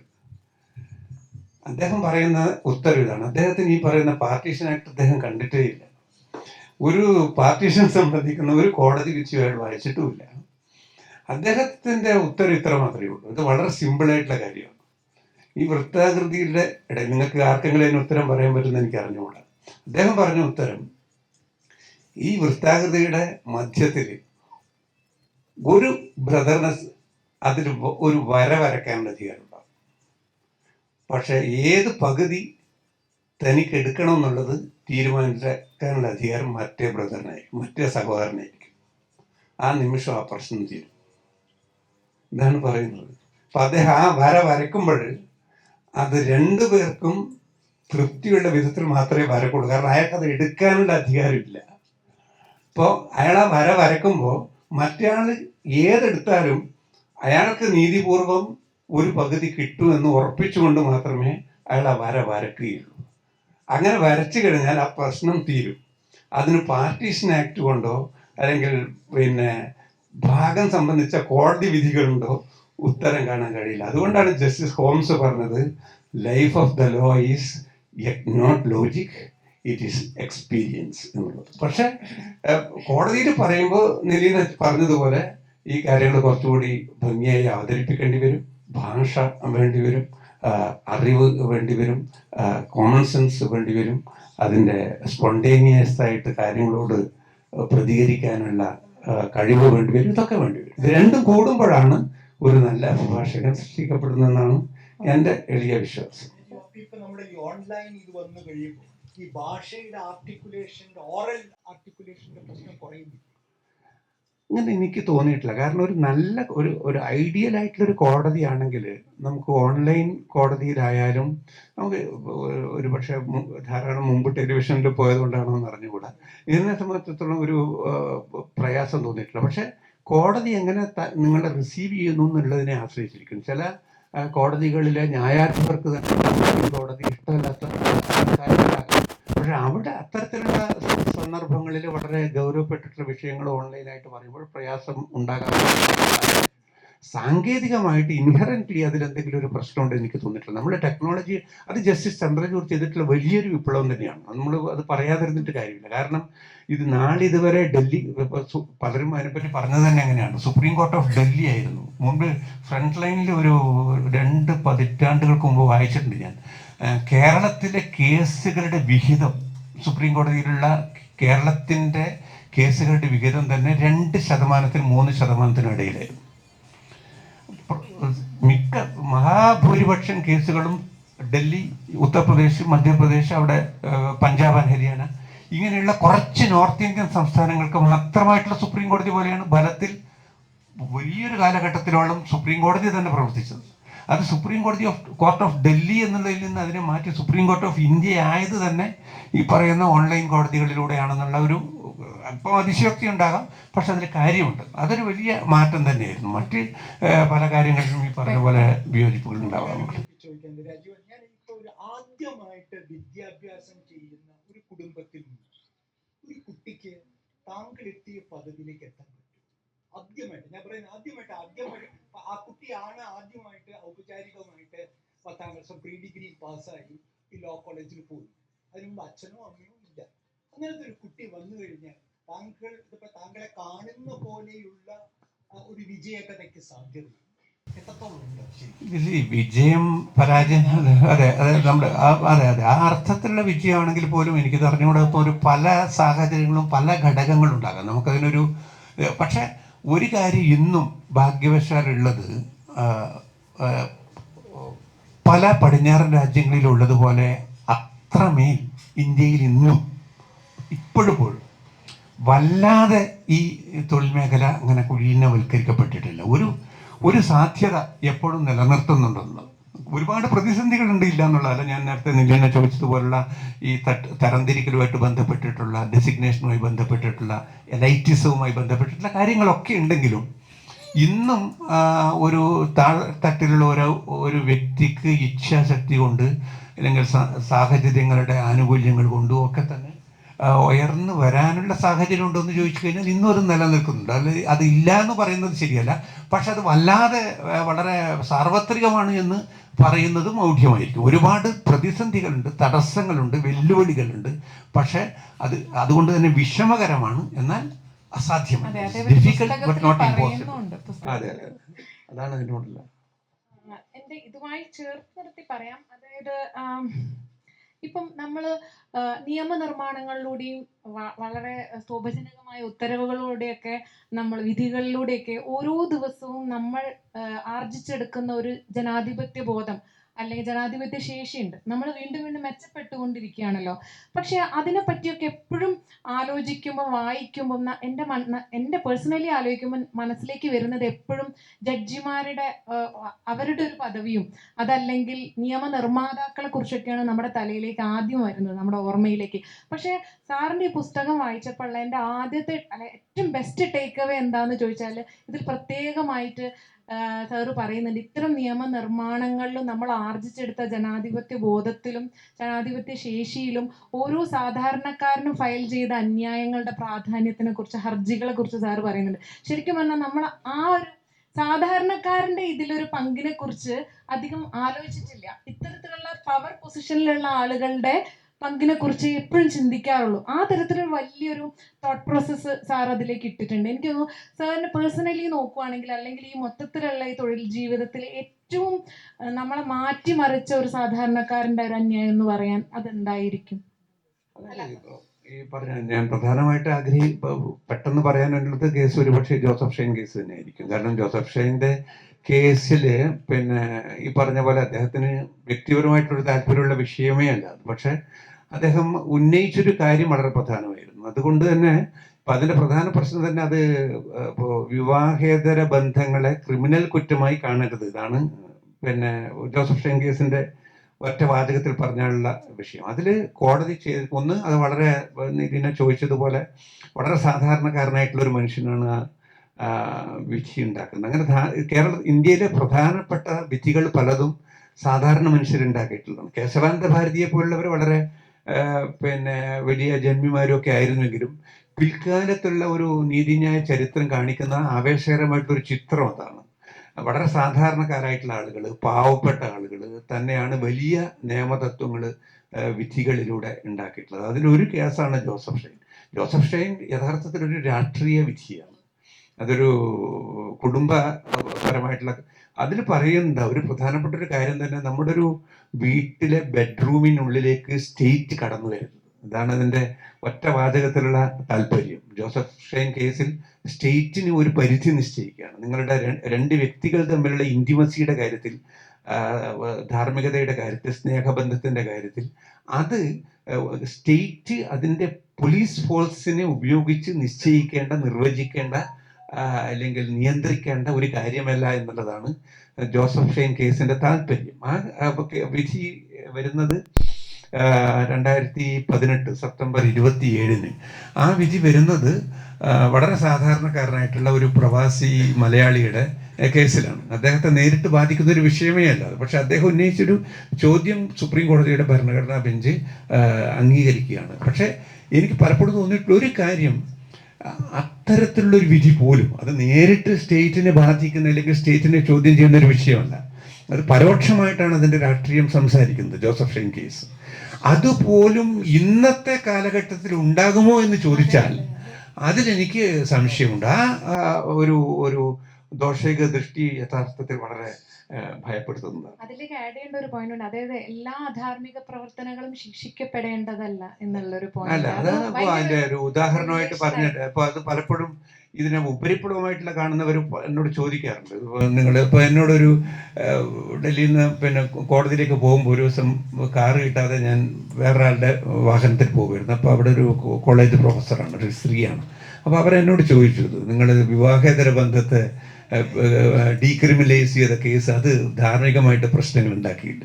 അപ്പോൾ അതിൻ്റെ വളരെ നിസ്സാരമായിട്ട് നമുക്ക് പെട്ടെന്ന് ചോദിച്ചാൽ, നമ്മളിപ്പോൾ ഒരു വീട്ടിലൊരു ഭാര്യ ഭർത്താവിനോട് അന്യഥാ കുറ്റകരമല്ലാത്ത വിധത്തിൽ ഒരു കളവ് പറയുന്നു. ഇപ്പം ഈ കളവ് പറയുന്നത് ശരിയാണെന്ന് ആരും പറയില്ല. പക്ഷെ കളവ് പറയുന്നതിൻ്റെ പേരിൽ അവരുടെ പേരിൽ പോലീസിന് കേസെടുക്കാൻ കഴിയുമോ എന്ന് ചോദിച്ചു കഴിഞ്ഞാൽ കേസെടുക്കാൻ പാടില്ലാത്ത അതുണ്ട്. അതുപോലുള്ള ധാരാളം കാര്യങ്ങൾ നമ്മുടെ പിന്നെ നന്ദികേട് കാണിക്കുക എന്നുള്ളത് വളരെ മോശപ്പെട്ട കാര്യമാണ്. പക്ഷെ അതിൻ്റെ പേരിൽ ഒരാളുടെ ക്രിമിനൽ കേസിൽ പെടുത്താൻ പറ്റുമോ എന്ന് ചോദിച്ചാൽ പറ്റില്ല. ഇതാണ് ഈ വ്യത്യാസം വളരെ പ്രധാനം. കാരണം ക്രിമിനൽ കേസ് എന്ന് പറയുന്നത് സ്റ്റേറ്റിൻ്റെ ഒരു വ്യക്തിയുടെ മേലുള്ള അധികാരത്തിൻ്റെ പ്രയോഗമാണ്, പോലീസ് പവറിൻ്റെ പ്രയോഗമാണ്. അങ്ങനെ അതിനെ രാഷ്ട്രീയമായിട്ട് വായിക്കുമ്പോഴാണ് നമുക്കതിൻ്റെ യഥാർത്ഥ അന്തസ്സത്ത ഉൾക്കൊള്ളാൻ കഴിയുക. ഇതൊരു മൊറാലിറ്റി വിഷയം കൂടിയാണ്. അപ്പം എനിക്കിതിലൊരു ഒരുപാട് കാര്യങ്ങൾ റിലേറ്റബിൾ ആയി ഫീൽ ചെയ്തതെന്ന് വെച്ചാൽ, ഒരു ജേർണലിസ്റ്റ് എന്നുള്ള നിലയിൽ ഞാൻ മാരിറ്റൽ റേപ്പിനെ കുറിച്ച് പരമ്പര ചെയ്യുമ്പം ആളുകളുടെ ഉള്ളിൽ ഉണ്ടാകുന്ന ക്യൂരിയോസിറ്റിയാണ്, നിങ്ങൾ അതിൻ്റെ വിക്റ്റിമാണോ? പിന്നെ എൻ്റെ ഭർത്താവിൻ്റെ അടുത്ത് ചോദിക്കുന്നത്, നീ ഭയങ്കര ക്രൂരനാണ് അല്ലേ? പിന്നെ നമ്മൾ ട്രാൻസ്ജെൻഡർ സീരീസ് ചെയ്യുമ്പോൾ ആളുകൾ ചോദിക്കുന്നു, നിങ്ങൾ ട്രാൻസ്ജെൻഡർ ആണോ? അങ്ങനെയുള്ള സ്വതസിദ്ധമായ മനുഷ്യർക്ക് ഉണ്ടാവുന്ന കൗതുകങ്ങൾ ഉണ്ടാവും. ഇത്തരത്തിലുള്ള ഒരു കേസ് ഏറ്റെടുക്കുമ്പം ഈ ഹർജിക്കാരനാണെങ്കിലും അഡ്വക്കേറ്റ് ആയിട്ടുള്ള താങ്കളാണെങ്കിലും താങ്കളുടെ മൊറാലിറ്റിയെ പറ്റിയിട്ടുള്ള ചോദ്യങ്ങൾ ഏതെങ്കിലും ഭാഗത്ത് നിന്ന് ഉണ്ടായിട്ടുണ്ടോ? അതിന് നമ്മൾ ഉത്തരം പറയേണ്ട ബാധ്യത ഉണ്ടായിട്ടുണ്ടോ? സത്യത്തിൽ ആ ചോദ്യം മറ്റാരെക്കാളും ചോദിച്ചത് ഞാൻ എന്നോട് തന്നെയായിരുന്നു. എനിക്ക് ഈ കേസ് എടുക്കുമ്പോൾ എനിക്ക് സത്യത്തിൽ ഇത് എനിക്ക് എടുക്കാൻ പറ്റുമോ എന്നുള്ളൊരു വിശ്വാസം, ഇത് ഞാൻ ചെയ്യുന്നത് ശരിയാണ്, ആ രീതിയിലുള്ള ചോദ്യം ഞാൻ എന്നെ തന്നെ ചോദ്യം ചെയ്തിട്ടുള്ള ഒരു കേസാണ്. ഞാൻ ഇതിനെ പറ്റിയിട്ട് ബോധ്യപ്പെടുത്തി സത്യത്തിൽ എൻ്റെ ഒരുമിച്ചുണ്ടായിരുന്ന ജൂനിയർമാരടക്കമുള്ള പുതിയ തലമുറയിലുള്ള കുട്ടികളാണ് അതിൻ്റെ തുളസി അടക്കം. ഞാൻ അവരിൽ നിന്ന് പഠിച്ചതാണ് യഥാർത്ഥത്തിൽ. സത്യത്തിൽ അല്ലാതെ എൻ്റെ ഒരു സ്വാഭാവികമായിട്ട് ഞാൻ വളർന്നു വന്ന ഒരു രീതിയിൽ ഞാൻ ശീലിച്ചിട്ടുള്ള ഒരു അക്കാഡമിക് അറിവിൻ്റെ പശ്ചാത്തലത്തിലല്ല ഞാൻ ഈ ജോസഫ് ഷൈൻ കേസ്, അത് ഇതിനെതിരായിരുന്നു. അപ്പം അതിൽ നിന്ന് വ്യത്യസ്തമായിട്ട് ഇതിന് മറ്റൊരു തലമുണ്ടെന്നും ഈ സോഷ്യൽ ഇൻഡിവിജ്വൽ ഏജൻസിയുടെ പ്രശ്നമുണ്ടെന്നും അത് സ്ത്രീയുടെ അവകാശത്തിൻ്റെ പ്രശ്നമാണെന്നും അതിൽ ഉൾപ്പെട്ടിട്ടുള്ള കാര്യങ്ങൾ വ്യക്തിപരമായിട്ടുള്ള അവകാശങ്ങളുടെ പ്രശ്നമാണെന്നും അല്ലാതെ കേവലമായിട്ടുള്ള ലൈംഗിക ബന്ധത്തിൻ്റെ മാത്രം വിഷയമല്ലെന്നും ഒക്കെ ഞാൻ എന്നെ തന്നെ ചോദ്യം ചെയ്ത് ഞാൻ മനസ്സിലാക്കിയിട്ടുള്ള കാര്യങ്ങളാണ്. നിലീന ചോദിച്ചതുപോലെ വന്നു കഴിഞ്ഞാൽ പലപ്പോഴും ഈ കേസിൻ്റെ യഥാർത്ഥ അന്തസത്ത അറിയാത്ത ആളുകളിൽ നിന്ന് ഇത്തരത്തിലുള്ള വിമർശനങ്ങൾ ഉണ്ടായിട്ടുണ്ട്. പക്ഷേ പൊതുവെ പറഞ്ഞാൽ ഇന്ത്യയിലെ മാധ്യമങ്ങളും വിദേശത്തെ മാധ്യമങ്ങളടക്കം ഈ കേസിൻ്റെ വിധിയെ ശരിയായ അർത്ഥത്തിൽ തന്നെയാണ് കണ്ടതും സ്വാഗതം ചെയ്തതും അല്ലെങ്കിൽ ഒരു പരിധിവരെ ആഘോഷിച്ചതും എന്നത് നിസ്സംശയം എനിക്ക് പറയാൻ പറ്റുന്ന കാര്യമാണ്. ഫെമിനിസ്റ്റുകളുടെ സ്റ്റാൻഡ് എന്തായിരുന്നു ആ കാലത്ത്? അതിൽ ഫെമിനിസ്റ്റുകളെ സംബന്ധിച്ചിടത്തോളം ഫെമിനിസ്റ്റുകൾ ഞാൻ അറിയുന്നിടത്തോളം പൊതുവെ സ്വാഗതം ചെയ്തൊരു വിധിയാണ്. ഫെമിനിസം ഇൻ ഇന്ത്യ എന്നുള്ള ഒരു പോർട്ടലാണ് എന്നെ ഈ കാര്യത്തിൽ ആദ്യമായിട്ട് ഇന്റർവ്യൂ ചെയ്യാൻ വേണ്ടിയിട്ട് സമീപിച്ചത് എന്നുള്ളത് ഇപ്പോൾ ഓർമ്മയിൽ വരുന്നൊരു കാര്യമാണ്. അപ്പോൾ അവരുടെ സമീപനം ശരിയായിരുന്നു. ഈ ഇത്തരത്തിലുള്ള വിധികളിലൂടെയൊക്കെ കോടതികൾ അല്ലെ എന്താ പറയാ മൊത്തത്തിലുള്ള പൊതുസമൂഹം പുരോഗമനമായിട്ട് മാറിയിട്ടുണ്ട്, പുരോഗതിയിലേക്ക് തന്നെയാണ് പോയിട്ടുള്ളത് പല വിധികളും. പക്ഷെ അപ്പോഴും നമുക്ക് ശബരിമല വിധി പുനഃപരിശോധിക്കാൻ വേണ്ടി ഭരണഘടനാ ബെഞ്ചിനെ വിട്ടതും 370 പിന്നെ അതുപോലെ തന്നെ അങ്ങനെ പലതും മുത്തലാഖ്, പൗരത്വ ഭേദഗതി ബില്ല്, അങ്ങനെ പലതും നമ്മുടെ ഉള്ളിൽ ആശങ്കപ്പെടുത്തുന്ന പല കാര്യങ്ങളും ഉണ്ടായിട്ടുണ്ട്. ഈ കൂട്ടത്തില് നമ്മൾ എന്നെയൊക്കെ സംബന്ധിച്ച് ചിന്തിക്കുകയാണെങ്കിൽ എന്നെ ഏറ്റവും അധികം പേഴ്സണലി ആശങ്കപ്പെടുത്തിയത് സാമ്പത്തിക സംവരണവുമായിട്ട് ബന്ധപ്പെട്ടുള്ളതാണ്. അത് തീർത്തും ഭരണഘടനാ വിരുദ്ധമാണെന്ന് ഏത് ഉറക്കത്തിലും വേണ്ടിയിട്ട് തന്നെയാണ് നമുക്ക് പറയാൻ പറ്റും. താങ്കളെ സംബന്ധിച്ചും ഈ അടുത്ത കാലത്ത് വന്ന പല കോടതി വിധികളിൽ ഏറ്റവും ആശങ്കപ്പെടുത്തിയത് അല്ലെങ്കിൽ നിയമനിർമ്മാണങ്ങൾ ആശങ്കപ്പെടുത്തിയത് സാമ്പത്തിക സംവരണവുമായിട്ട് ബന്ധപ്പെട്ടതാണോ അതോ വേറെ ഏതെങ്കിലും ഉണ്ടോ? ഉണ്ടെങ്കിൽ അതൊക്കെ ഒന്ന് പറയുകയാണെങ്കിൽ നല്ലത്.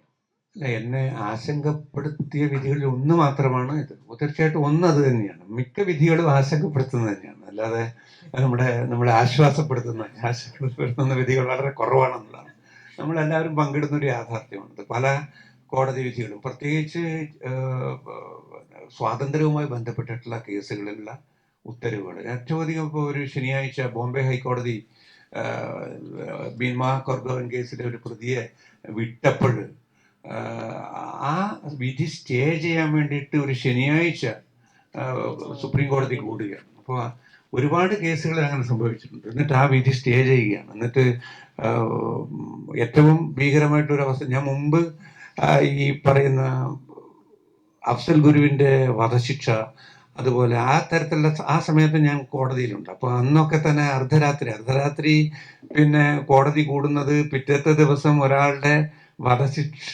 ഒഴിവാക്കാനാണെങ്കിൽ അത് മനസ്സിലാക്കാം. ഇത് വധശിക്ഷ പിറ്റേ ദിവസം ചെയ്യണമെന്ന് പറയാൻ വേണ്ടിയിട്ടാണ് അർദ്ധരാത്രിക്ക് കോടതി കൂടുന്നത്. അത് വളരെ വിചിത്രമായിട്ട് തോന്നിയിട്ടുള്ള ഒരു കാര്യമാണ്.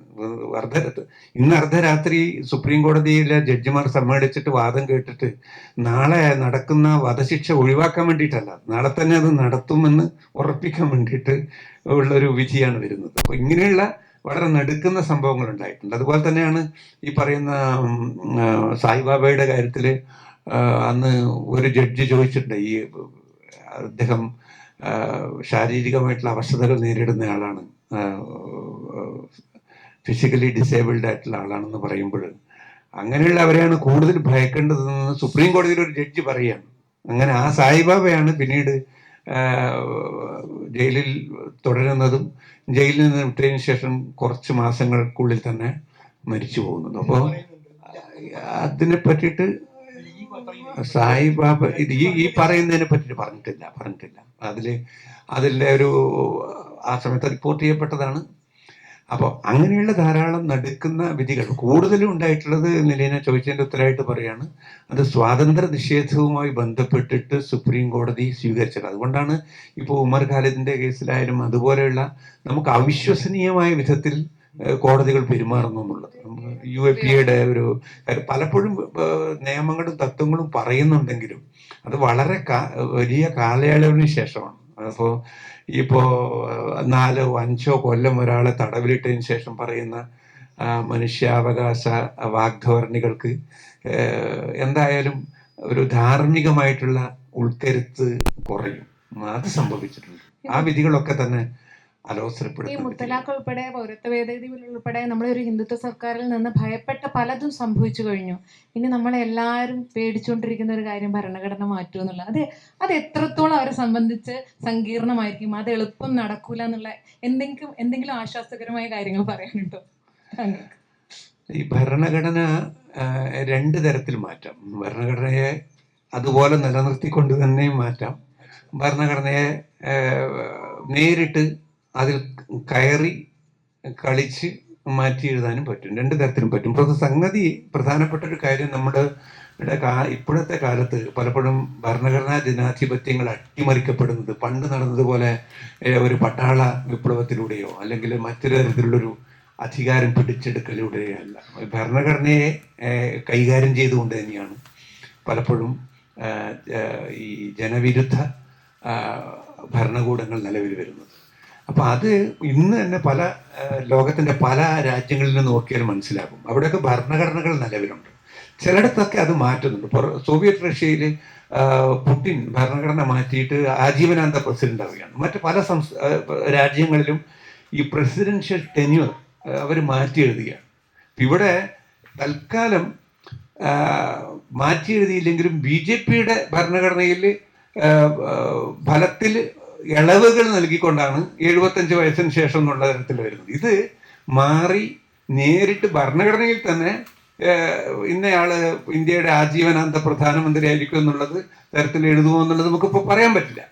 ആ അവസ്ഥയിലേക്ക് ഇപ്പോഴെത്തിയിട്ടില്ല. പക്ഷെ വലിയ ഒരു പ്രത്യേകിച്ച് എനിക്ക് തോന്നുന്നത് നമ്മുടെ ഭരണഘടന നൽകുന്ന വളരെ പ്രധാനപ്പെട്ട ഒരു പാഠം, അത് വളർന്നത് കോടതി മുറികളിൽ വെച്ചിട്ടല്ല, നിയമനിർമ്മാണ സഭകളിലുമല്ല, ആ അധികാരത്തിൻ്റെ അകത്തളങ്ങളിലേ അല്ല. അത് വളർന്നത് തെരുവുകളിലാണ്, ഗ്രാമങ്ങളിലാണ്, വയലേലകളിലാണ്. അതതിൻ്റെ ഒരു സവിശേഷമായിട്ടുള്ള, അത് എനിക്ക് അറിഞ്ഞുകൂടാ മറ്റ് രാജ്യങ്ങളിലെല്ലാം ഇങ്ങനെയാണോ എനിക്ക് അറിഞ്ഞുകൂടാ. പക്ഷേ ഇന്ത്യയുടെ ചരിത്രം നൽകുന്ന ഒരു വളരെ ഇന്ത്യയുടെ ഭരണഘടനയെ സൃഷ്ടിച്ചതും സമരങ്ങളാണ്, അതിനെ നിലനിർത്തുന്നതും സമരങ്ങളാണ്. അതുകൊണ്ടാണ് ഈ കർഷക നിയമങ്ങൾക്ക് ഇന്ത്യയുടെ ചരിത്രത്തിൽ ഇപ്പോൾ ഒരുപക്ഷെ 2017 ശേഷമുള്ള ഒരു ചരിത്രത്തിൽ ഒരു കോടതിക്കും കഴിയാത്ത വിധത്തിൽ ആ നിയമനിർമ്മാണ സംരംഭത്തെ പുറകോട്ടടിപ്പിച്ചത് ജനങ്ങൾ തന്നെയാണ്. എനിക്ക് തോന്നുന്നത് ഇപ്പോഴും ഈ ഭരണഘടനയെ ഇനിയും നിലനിർത്താൻ പോരുന്ന പൊട്ടൻഷ്യൽ, ഇതിൻ്റെ ഈ പറയുന്ന ഡീകോൺസ്റ്റിറ്റ്യൂഷണലൈസേഷൻ ഒക്കെ നടക്കുന്നുണ്ടെങ്കിൽ ആ പൊട്ടൻഷ്യലുള്ള ഒരു ജനത ഇവിടെയുണ്ട്. പ്രത്യേകിച്ച് ഈ വോട്ട് ചോരിയുടെ ആരോപണവുമായി ബന്ധപ്പെട്ടിട്ടുള്ള കാലത്തിന് ശേഷം ഉണ്ടായിട്ടുള്ള വലിയൊരു, ഇന്നും ഞാൻ വിശ്വസിക്കുന്നില്ല ഈ ഇപ്പോഴത്തെ സർക്കാർ ശരിയായ ഒരു തെരഞ്ഞെടുപ്പ് ഫലത്തിൻ്റെ അടിസ്ഥാനത്തിലാണ് നമ്മളെ ഭരിക്കുന്നത് എന്ന് ഞാൻ വിശ്വസിക്കുന്നില്ല. ഇത് ഞാൻ ഈ പുസ്തകത്തിൽ എഴുതിയിട്ടുണ്ട്. അത് ഇപ്പോഴത്തെ രാഹുൽ ഗാന്ധിയുടെ വോട്ട് ചോരിക്ക് മുമ്പ് തന്നെ എഴുതിയിട്ടുള്ളൊരു കാര്യം, ആരോപണത്തിന് മുമ്പ് തന്നെ എഴുതിയിട്ടുള്ളൊരു കാര്യമാണ്. അപ്പം അങ്ങനെ വരുമ്പോൾ ഈ തെരഞ്ഞെടുപ്പുകൾ പോലും നമ്മുടെ ഭരണഘടനയെ സംരക്ഷിക്കാൻ പ്രാപ്തമല്ല എന്ന് വരുമ്പോൾ എന്ത് സംഭവിക്കും എന്നുള്ളൊരു വലിയൊരു പ്രധാനപ്പെട്ട ഒരു ചോദ്യമുണ്ട്. ആ ചോദ്യത്തിൻ്റെ ഉത്തരം എനിക്ക് അറിഞ്ഞുകൂടാ. അപ്പോൾ അത് നമ്മളെല്ലാവരും ആകുലപ്പെടുത്തുന്ന ഒരു ചോദ്യമാണ്. പക്ഷെ ജനങ്ങളിൽ വിശ്വസിക്കുക എന്നുള്ളത് തന്നെയാണ് പലപ്പോഴും. ഇപ്പോൾ ഇബ്സൻ്റെ ഒരു കഥാപാത്രം പറയുന്നുണ്ട്, ഡോക്ടർ സ്റ്റോക്സ് എന്ന്, മെജോറിറ്റി ഈസ് ഓൾവേസ് റോങ് എന്ന് പറയുന്നുണ്ട്. പക്ഷേ എന്നാൽ പോലും ആത്യന്തികമായിട്ട് ചരിത്രം നൽകുന്ന ഒരു പാഠം ജനങ്ങൾ സ്വയം തെറ്റിക്കഴിഞ്ഞാൽ പോലും പിന്നീട് ആ തെറ്റുകളെ തിരുത്തുന്നവരാണ് ജനങ്ങൾ. ആ തെറ്റുകൾ ചരിത്രം തിരുത്താറില്ല. അങ്ങനെ നോക്കുമ്പോൾ ഇവിടുത്തെ ജനങ്ങളിൽ ഈ ഭരണഘടന സുരക്ഷിതമാണ്, അതിനെ മാറ്റുക എളുപ്പമല്ല എന്ന് വിശ്വസിക്കാനാണ് എനിക്കിഷ്ടം. പക്ഷെ എന്തെങ്കിലും ഒരു പ്രവചനം നടത്തുക വളരെ പ്രയാസമായിരിക്കും. ഈ എക്സ്ട്രാ മാരിറ്റൽ അഫെയറുമായി ബന്ധപ്പെട്ട് 497 റദ്ദാക്കിയതിനെ കുറിച്ച് പുസ്തകത്തിൽ വലിയൊരു അധ്യായത്തിൽ പറയുന്നത് നമ്മളിപ്പോൾ സംസാരിക്കുന്നത്. ഈ എക്സ്ട്രാ മാരിറ്റൽ അഫെയർ എന്നാണ് ഇംഗ്ലീഷ് വാക്ക് ഉപയോഗിക്കുന്നതിന് നമ്മൾ മലയാളത്തിന് ഒരു അനുയോജ്യമായ ഒരു മലയാളം വാക്കില്ല, അവിഹിതം എന്നുള്ളത് കൊണ്ടാണ്. വിവാഹേതര ബന്ധം. ഓക്കെ, ശരിയാ, വിവാഹേതര ബന്ധം. അപ്പം ഞാൻ അതിൽ ചോദിക്കാൻ ഉദ്ദേശിച്ചത്, അത് പുതിയ കാലത്ത് ഭാരതീയ ന്യായ സംഹിത വന്ന സമയത്ത് അത് വീണ്ടും പുനരവതരിപ്പിക്കപ്പെടുമോ എന്നുള്ളൊരു ഭയം താങ്കൾക്ക് ഉണ്ടായിരുന്നില്ല. പക്ഷെ അതെന്തുകൊണ്ടോ സംഭവിച്ചില്ല എന്നുള്ളത് ഒരു ആശ്വാസകരമായ കാര്യം. പക്ഷെ അപ്പോഴും ഭാരതീയ ന്യായ സംഹിത ഉയർത്തുന്ന ഒരുപാട് വെല്ലുവിളികളുണ്ടല്ലോ. എനിക്ക് തോന്നുന്നു ഇപ്പോൾ വന്ന ഈ BJP സർക്കാർ പലതും അവർക്ക് എത്ര എളുപ്പമായി നടപ്പിലാക്കപ്പെടുന്നു എന്നുള്ളൊരു കാര്യമില്ലേ. ശരിക്കും ഭാരതീയ ന്യായ സംഹിത നടപ്പിലാകുമ്പോൾ ഒരു തരത്തിലുള്ള പ്രതിരോധങ്ങളോ പ്രക്ഷോഭങ്ങളോ ഇല്ലാതെ എത്ര എളുപ്പമാണ് അത് സംഭവിച്ചത്. അതിൽ ഞാനടക്കം എല്ലാവരും കുറ്റക്കാർ തന്നെയാണ്.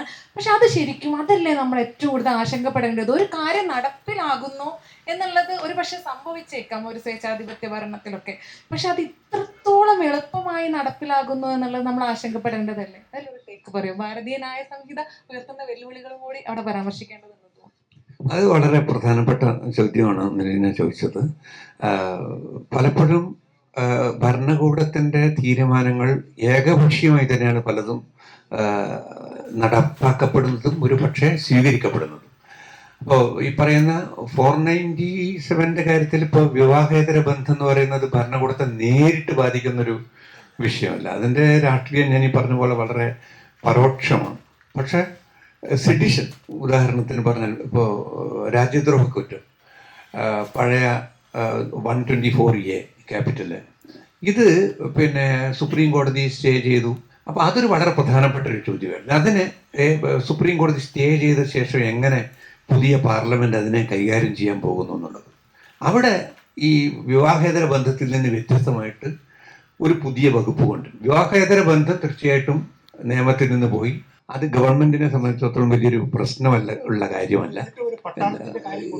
പട്ടാളത്തിൽ കൊണ്ടുവന്നു അത് പിന്നെ ഈ പറയുന്ന മറ്റൊരു തലത്തിൽ, ഇപ്പോൾ പട്ടാളത്തിലെ പിന്നെ വിവാഹേതര ബന്ധം ആ കേസിൽ വിഷയമല്ല എന്നുള്ളത് കൊണ്ട് ആ സൗകര്യം ഉപയോഗപ്പെടുത്തി എന്നുള്ളതല്ലാതെ അതിനെ നേരിട്ട് അവർ നിഷേധിച്ചിട്ടില്ല, ഇല്ലെങ്കിൽ നിരാകരിച്ചില്ല.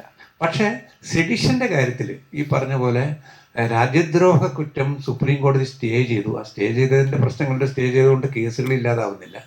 സ്റ്റേ ചെയ്തതിന് ശേഷം പുതിയ പാർലമെന്റ് ഭാരതീയ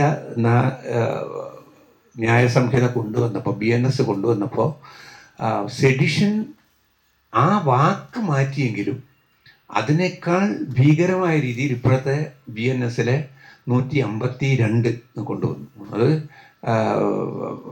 സെഡിഷൻ പ്ലസ് എന്ന് പറയാം. സെഡിഷനിലെ വാക്കതിലില്ല, പക്ഷെ സർക്കാരിനെതിരെയുള്ള മറ്റു തരത്തിലുള്ള വിയോജിപ്പുകൾ, വിമർശനങ്ങൾ ക്രിമിനൽ കുറ്റങ്ങളാണ് എന്ന് കുറച്ചുകൂടി കഠിനമായ ഭാഷയിൽ പറയുന്ന ഒരു വ്യവസ്ഥ പുതിയ നിയമത്തിൽ ഉൾച്ചേർത്തു എന്നുള്ളതാണ്. പക്ഷേ ഇത്തരത്തിലുള്ള വിഷയങ്ങളിലെ വലിയൊരു പ്രക്ഷോഭമോ എതിർപ്പോ ഉണ്ടായി വരുന്നില്ല. നിയമനിർമ്മാണങ്ങളിലൂടെയാണ് പലപ്പോഴും സ്റ്റേറ്റ് നിയമം, അത് മാത്രമല്ല, നിയമം രാഷ്ട്രീയത്തിൻ്റെ ഒരു പരിഭാഷപ്പെടുത്തിയ ഒരു പുറം രൂപം മാത്രമാണ്. നിയമം എന്ന് പറയുന്നത് മറ്റൊന്നുമല്ല.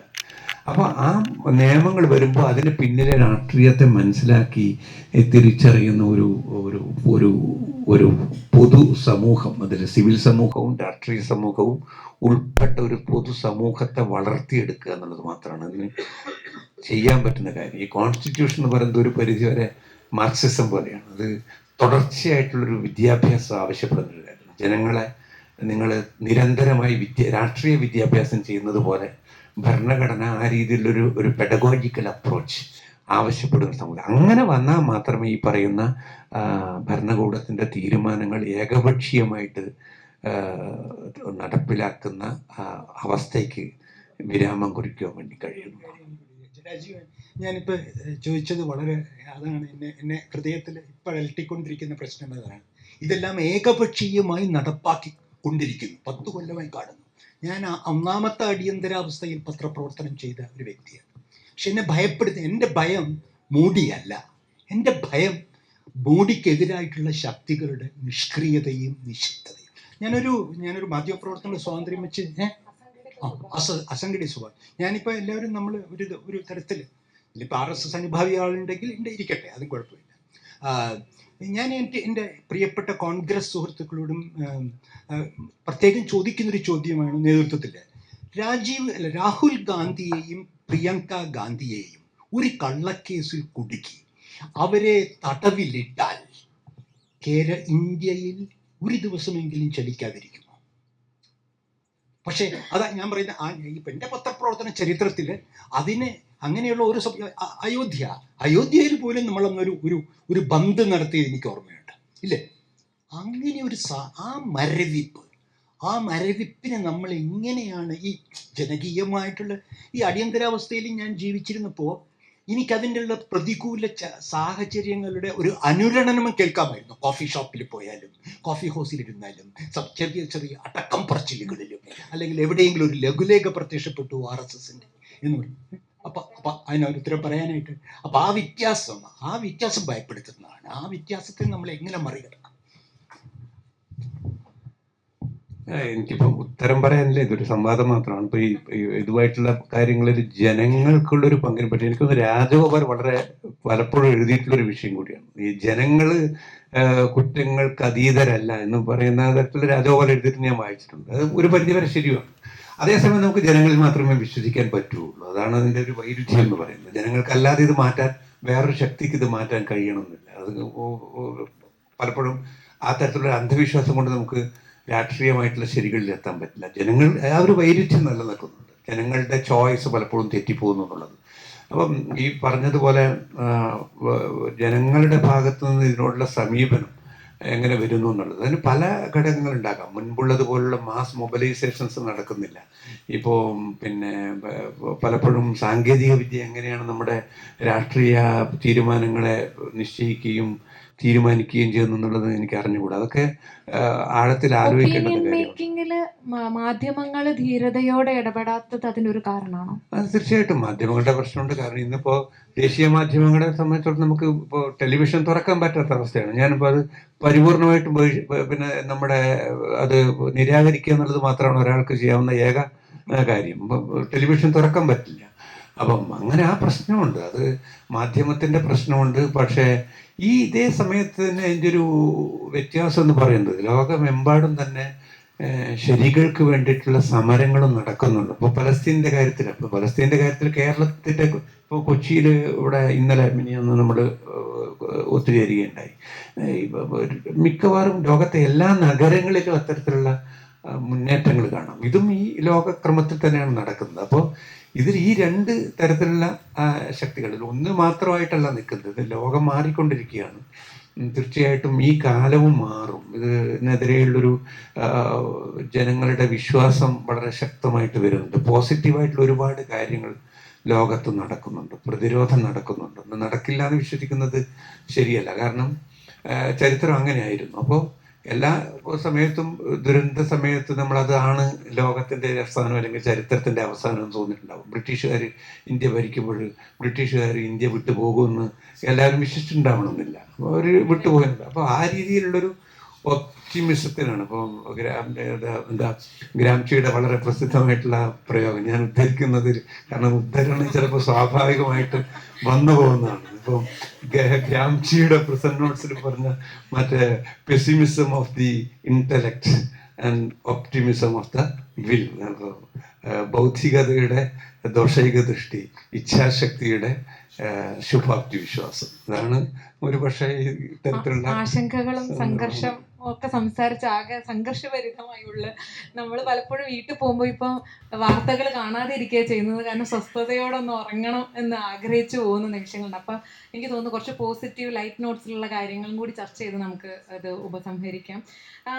അതിന് നക്സലേറ്റ് വർഗീസുമായിട്ട് വധവുമായിട്ട് ബന്ധപ്പെട്ട കേസിലെ നമ്മൾ രാമചന്ദ്രൻ നായരുടെ വെളിപ്പെടുത്തലിന് സാർ ഇതിൽ നന്നായിട്ട് ഡീറ്റെയിൽ ആയിട്ട് പറയുന്നുണ്ട്. അതിൽ കുറ്റം ചെയ്തിട്ടുണ്ട് പക്ഷെ കുറ്റം ചെയ്തിട്ടില്ല പക്ഷെ കൃത്യം ചെയ്തിട്ടുണ്ട് എന്ന് പറയുന്നത് ആ ഒരു വാക്കുണ്ടല്ലോ, എന്തൊരു റിവീലിംഗ് ആയിട്ടുള്ള, എന്തൊരു എന്താ പറയുക, ഭയങ്കര ഒരു തത്വജ്ഞാനം പോലെയാണ് എനിക്ക് അനുഭവപ്പെട്ടിട്ടുണ്ടായിരുന്നത്.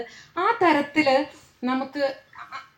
അയാളെ വായിക്കില്ലായിരുന്നു നമ്മൾ. ഒരു പക്ഷെ സാർ ആ ഒരു പ്രസ്താവന അവിടെ നടത്തിയിട്ടില്ലായിരുന്നെങ്കിൽ ആ തരത്തിൽ ഒരു സ്വാഗ് മൂമെന്റ്, പുതിയ കാല ആളുകളുടെ ഭാഷയിൽ പറഞ്ഞു കഴിഞ്ഞാൽ സ്വാഗ് മൂമെന്റ് ഉണ്ടാക്കിയ ഒന്ന് രണ്ട് വേറെ കാര്യങ്ങളും കൂടി പറയാമോ? ഇത്തരത്തിലുള്ള പ്രത്യേകിച്ചിട്ടായിട്ട് പറയാനൊന്നുമില്ല. ചില കാര്യങ്ങൾ ഞാൻ ഈ പുസ്തകത്തിൽ എഴുതിയിട്ടുണ്ട്. പക്ഷെ എനിക്ക് വളരെ ഞാൻ പുസ്തകത്തിൽ എഴുതാൻ വിട്ടുപോയ ഒരു കാര്യം, പുസ്തകത്തിൽ എഴുതിയ കാര്യം തന്നെ വീണ്ടും പറയുന്നതിൻ്റെ അർത്ഥമില്ല. ഇപ്പം ഇന്ന് ഞാൻ വരുമ്പോൾ ആലോചിക്കുമ്പോൾ പെട്ടെന്ന് തോന്നിയിട്ടുള്ളൊരു കാര്യമാണ്. അത് ഒരു കൗതുകത്തിന് പറയാണ്. ഞാൻ ഈ ടെലിഫോൺ എക്സ്ചേഞ്ചിൽ ജോലി ചെയ്യുന്ന സമയത്ത് അന്ന് തലശ്ശേരി സബ് കളക്ടറായിരുന്നു അമിതാഭ് കാന്ത്. അതൊരു നമ്മുടെ ഒരു സ്വകാര്യ ചർച്ചയിൽ പറയുകയാണ്. അപ്പം അമിതാഭ് കാന്ത് അന്ന് ഈ മാനുവൽ എക്സ്ചേഞ്ചാണ്. അപ്പം നമ്മൾ അത് എത്ര പേർക്ക് ഇപ്പോഴത്തെ തലമുറയിൽ അറിയുമെന്ന് എനിക്ക് അറിഞ്ഞൂടാ. പുതിയ തലമുറയിലുള്ള കുട്ടികൾക്ക് അറിയണമെന്നില്ല. അന്ന് ടെലിഫോൺ നമ്മൾ എടുക്കുമ്പോൾ, റിസീവർ എടുക്കുമ്പോൾ ടെലിഫോൺ എക്സ്ചേഞ്ചിൽ ഒരു ബൾബ് കത്തും. ആ ബൾബ് കത്തുമ്പോൾ അതിനൊരു ഒരു ഹോൾ ഉണ്ടാവും. അതിലൊരു പ്ലഗ് കുത്തിയിട്ട് നമ്മൾ നമ്പർ പ്ലീസ് എന്ന് ചോദിക്കണം. അതാണ് എൻ്റെ ജോലി. അപ്പം നമ്മൾ നമ്പർ പ്ലീസ് ഈ അന്ന് ട്രങ്ക് കോളുകൾ ബുക്ക് ചെയ്യണം. തലശ്ശേരിയിൽ നിന്നിപ്പോൾ ഡൽഹിയിലേക്ക് വിളിക്കണമെങ്കിൽ ട്രങ്ക് കോൾ ബുക്ക് ചെയ്യണം. അപ്പം അന്ന് അമിതാഭ് കാന്ത് അവിടെ സബ് കളക്ടറായിരുന്നു. അപ്പോൾ അദ്ദേഹം വളരെ ഭംഗിയായിട്ട്, സാധാരണ മറ്റ് ആളുകളിൽ നിന്ന് വ്യത്യസ്തമായിട്ട് കുറച്ചുകൂടി പരിഷ്കൃതമായിട്ട് മെച്ചപ്പെട്ട ഇംഗ്ലീഷിൽ പറയുന്ന ഏക വ്യക്തി അമിതാഭ് കാന്തായിരുന്നു. സബ് കളക്ടറുമാണ്. അദ്ദേഹം തന്നെ ഫോൺ എടുത്തിട്ട് ട്രങ്ക് ബുക്ക് ചെയ്യുമായിരുന്നു. അപ്പോൾ അത് ഈ ട്രങ്ക് എത്ര വേഗത്തിൽ കൊടുക്കണം എന്നുള്ളത് ഒരു പരിധി വരെ ഈ ടെലിഫോൺ ഓപ്പറേറ്റർ കൂടിയാണ് തീരുമാനിക്കുന്നത്. അപ്പോൾ ഇത് പലതും വളരെ അത്യാവശ്യമായിട്ട് പറയേണ്ട കാര്യമായിരിക്കും. അപ്പോൾ അദ്ദേഹം നല്ല ഇംഗ്ലീഷിൽ പറയും, ക്യാൻ യു പ്ലീസ് എക്സ്പെഡൈറ്റ് ഇറ്റ് എന്നൊക്കെ പറയുമ്പോൾ നമുക്കൊരു അദ്ദേഹത്തിനൊരു മമത തോന്നും. അപ്പോൾ പെട്ടെന്ന് തന്നെ ആ ഫോൺ കണക്ഷൻ വേഗത്തിൽ തന്നെ ലോക്കൽ എക്സ്ചേഞ്ച് നമ്പർ കൊടുക്കുന്നത് അതേ വേഗത്തിൽ തന്നെ നമ്മൾ ഈ ടെലിഫോൺ എക്സ്ചേഞ്ചിൽ ഈ ട്രങ്ക് ബുക്ക് ചെയ്താൽ ഡൽഹിയിലേക്കോ ബാംഗ്ലൂരിലേക്കോ കൽക്കത്തയിലേക്കോ ഉള്ള കണക്ഷൻ അപ്പോൾ തന്നെ കൊടുക്കുമ്പോൾ അദ്ദേഹം വളരെ സന്തോഷിക്കും. അദ്ദേഹത്തിന് എന്നെ അറിയില്ല, എനിക്ക് അദ്ദേഹത്തെ അറിയാം, സ്വാഭാവികമായിട്ടും നമുക്കെല്ലാം അറിയുന്നത് പോലെ എനിക്കറിയാം. പക്ഷെ ഇപ്പൊ കുറേ വർഷത്തിന് ശേഷം 40 കൊല്ലത്തിനോ 40 വർഷത്തിന് ശേഷം അദ്ദേഹം നീതി ആയോഗിൻ്റെ വൈസ് ചെയർമാനായി. അദ്ദേഹം രാജ്യത്തിൻ്റെ തന്നെ വികസനത്തെ നിശ്ചയിക്കുന്ന രീതിയിലൊരു ഏറ്റവും വലിയ ബ്യൂറോക്രാറ്റായിട്ട് വളർന്നു. പക്ഷെ അദ്ദേഹം നിശ്ചയിച്ചിട്ടുള്ള പല കാര്യങ്ങളെയും എനിക്ക് ചോദ്യം ചെയ്യാൻ കഴിഞ്ഞു എന്നുള്ളത്. പ്രത്യേകിച്ച് അതിലൊന്നാണ് സേതുദാസ് ഇവിടെ ഇരിക്കുന്നുണ്ട്, സബർമതി ആശ്രമവുമായി ബന്ധപ്പെട്ടിട്ടുള്ള കാര്യം. അതിൽ വളരെ പരിമിതികളുണ്ടായിരുന്നു, കാലതാമസം ഉണ്ടായിരുന്നു. പക്ഷെ എന്നാലും അത്തരത്തിലുള്ള പല കാര്യങ്ങളും ഒരു അഭിഭാഷകൻ എന്നുള്ള നിലയിൽ ചോദ്യം ചെയ്യാൻ പറ്റുന്നുണ്ട്. അത് വലിയൊരു ഞാൻ ചോദിച്ചതിൻ്റെ ഉത്തരവായിട്ട് പറയാം. ഇങ്ങനെയുള്ള ചില പരിണാമങ്ങൾ, ഇതെല്ലാം ഇതൊന്നും പുസ്തകത്തിൽ എഴുതിയിട്ടില്ല. ഇങ്ങനെയുള്ള ചില കാര്യങ്ങൾ എനിക്ക് അത്ഭുതമായിട്ട് തോന്നിയിട്ടുണ്ട്. എനിക്ക് ഇതിനെ പറ്റിയിട്ട് എന്തെങ്കിലും വീരവാദം പറയാൻ ഞാൻ അങ്ങനെ ആയിപ്പോയി, അങ്ങനെ അത് എന്തെങ്കിലും ഒരു പ്ലാൻ ചെയ്തൊരു കാര്യമല്ല. ഇത് ഒരിക്കലും ഇത് ആസൂത്രണം ചെയ്തിട്ട് ചെയ്തല്ല. പക്ഷെ പലപ്പോഴും പുതിയ ഗവൺമെൻറ്റിൻ്റെ വികസന പദ്ധതികളെ നേരിട്ട് നിശ്ചയിച്ച ഒരാളിൻ്റെ ടെലിഫോൺ കണക്ട് ചെയ്ത് കൊടുക്കുന്നതിനപ്പുറം അതിൻ്റെ രാഷ്ട്രീയ സാമ്പത്തിക വീക്ഷണത്തെ നീതിന്യായപരമായിട്ട് ചോദ്യം ചെയ്യാൻ ഉള്ളൊരവസരം ഉണ്ടായി എന്നുള്ളത് എനിക്കൊരു വലിയ ഭാഗ്യമായിട്ട് തോന്നിയിട്ടുണ്ട്. അങ്ങനെയുള്ളതായിരിക്കും ഒരു പക്ഷേ ഈ പുസ്തകത്തിൽ എഴുതാത്ത കാര്യങ്ങൾ, മറ്റൊക്കെ പുസ്തകത്തിൽ എഴുതിയിട്ടുള്ള കാര്യം. ഈ എറണാകുളത്ത് കോർപ്പറേഷൻ സെക്രട്ടറി ആയാണ് ഗണേഷ് കുമാറാണ് നമ്മുടെ ജനാധിപത്യത്തെ അട്ടിമറിച്ചുകൊണ്ടിരിക്കുന്നത് ഈ കോർപ്പറേഷൻ ഓഫീസിൽ. അപ്പൊ അതിന്റെ കീഴിൽ ഇപ്പൊ രാജീവ് പറഞ്ഞപ്പോ ഞാൻ ഓർക്കുക, ഇന്നലത്തെ ഒരു സംഭാഷണത്തില് ആ പുലി എഴുന്നേറ്റെന്ന് പറഞ്ഞു, ഞാൻ ഈ ഗണേഷ് കുമാറിന്റെ ഇത് നമ്മൾ കേരളത്തിലെ മലയാളി ഇപ്പോഴും അറിയാത്തതാണ്. ഗണേഷ് കുമാർ നല്ല ഉദ്യോഗസ്ഥനാണെന്ന് പാർട്ടികളെല്ലാം അഭിപ്രായ വ്യത്യാസമില്ലാതെ പറഞ്ഞു വിട്ട ആളാണ്. അമിത് ഖാൻ ഇവിടെ ടൂറിസം കൊണ്ടുവന്നതിന്റെ സകല ക്രെഡിറ്റും പാർട്ടി ഭേദമന്യേ കൊടുത്തയാളാണ്. കഴിഞ്ഞില്ല. ഞാൻ പണിയെടുക്കുമ്പോൾ വെറും മലബാർ ലേഖകനായി നിൽക്കുമ്പോൾ അവിടുത്തെ ജില്ലയുടെ കണ്ണൂർ ജില്ലയുടെ മഹാതിലകമായി കൊണ്ടു നടന്ന ആളാണ് രവി എന്ന് പറയുന്ന total fascist governor of Tamil Nadu. എവിടെ മലയാളി വർത്തമാനം പറഞ്ഞു? ഞാൻ ഒരു കാര്യം ഇപ്പൊ ഞാൻ പറയിപ്പിക്കാൻ, ഞാൻ എന്റെ സ്നേഹിതനായതുകൊണ്ട് പറയല്ല, നിങ്ങളിവിടെ ഇത്രയും അഭിഭാഷകർ കേരളത്തിലുണ്ട്. ഒരു വിധിക്കെതിരെ തുറന്നെഴുതിയ ഒരു അഭിഭാഷകനെ നിങ്ങൾക്ക് കാണിച്ചു തരാം. ചലഞ്ച്. ഞാൻ മീഡിയയിൽ നിൽക്കുന്നതാണ്.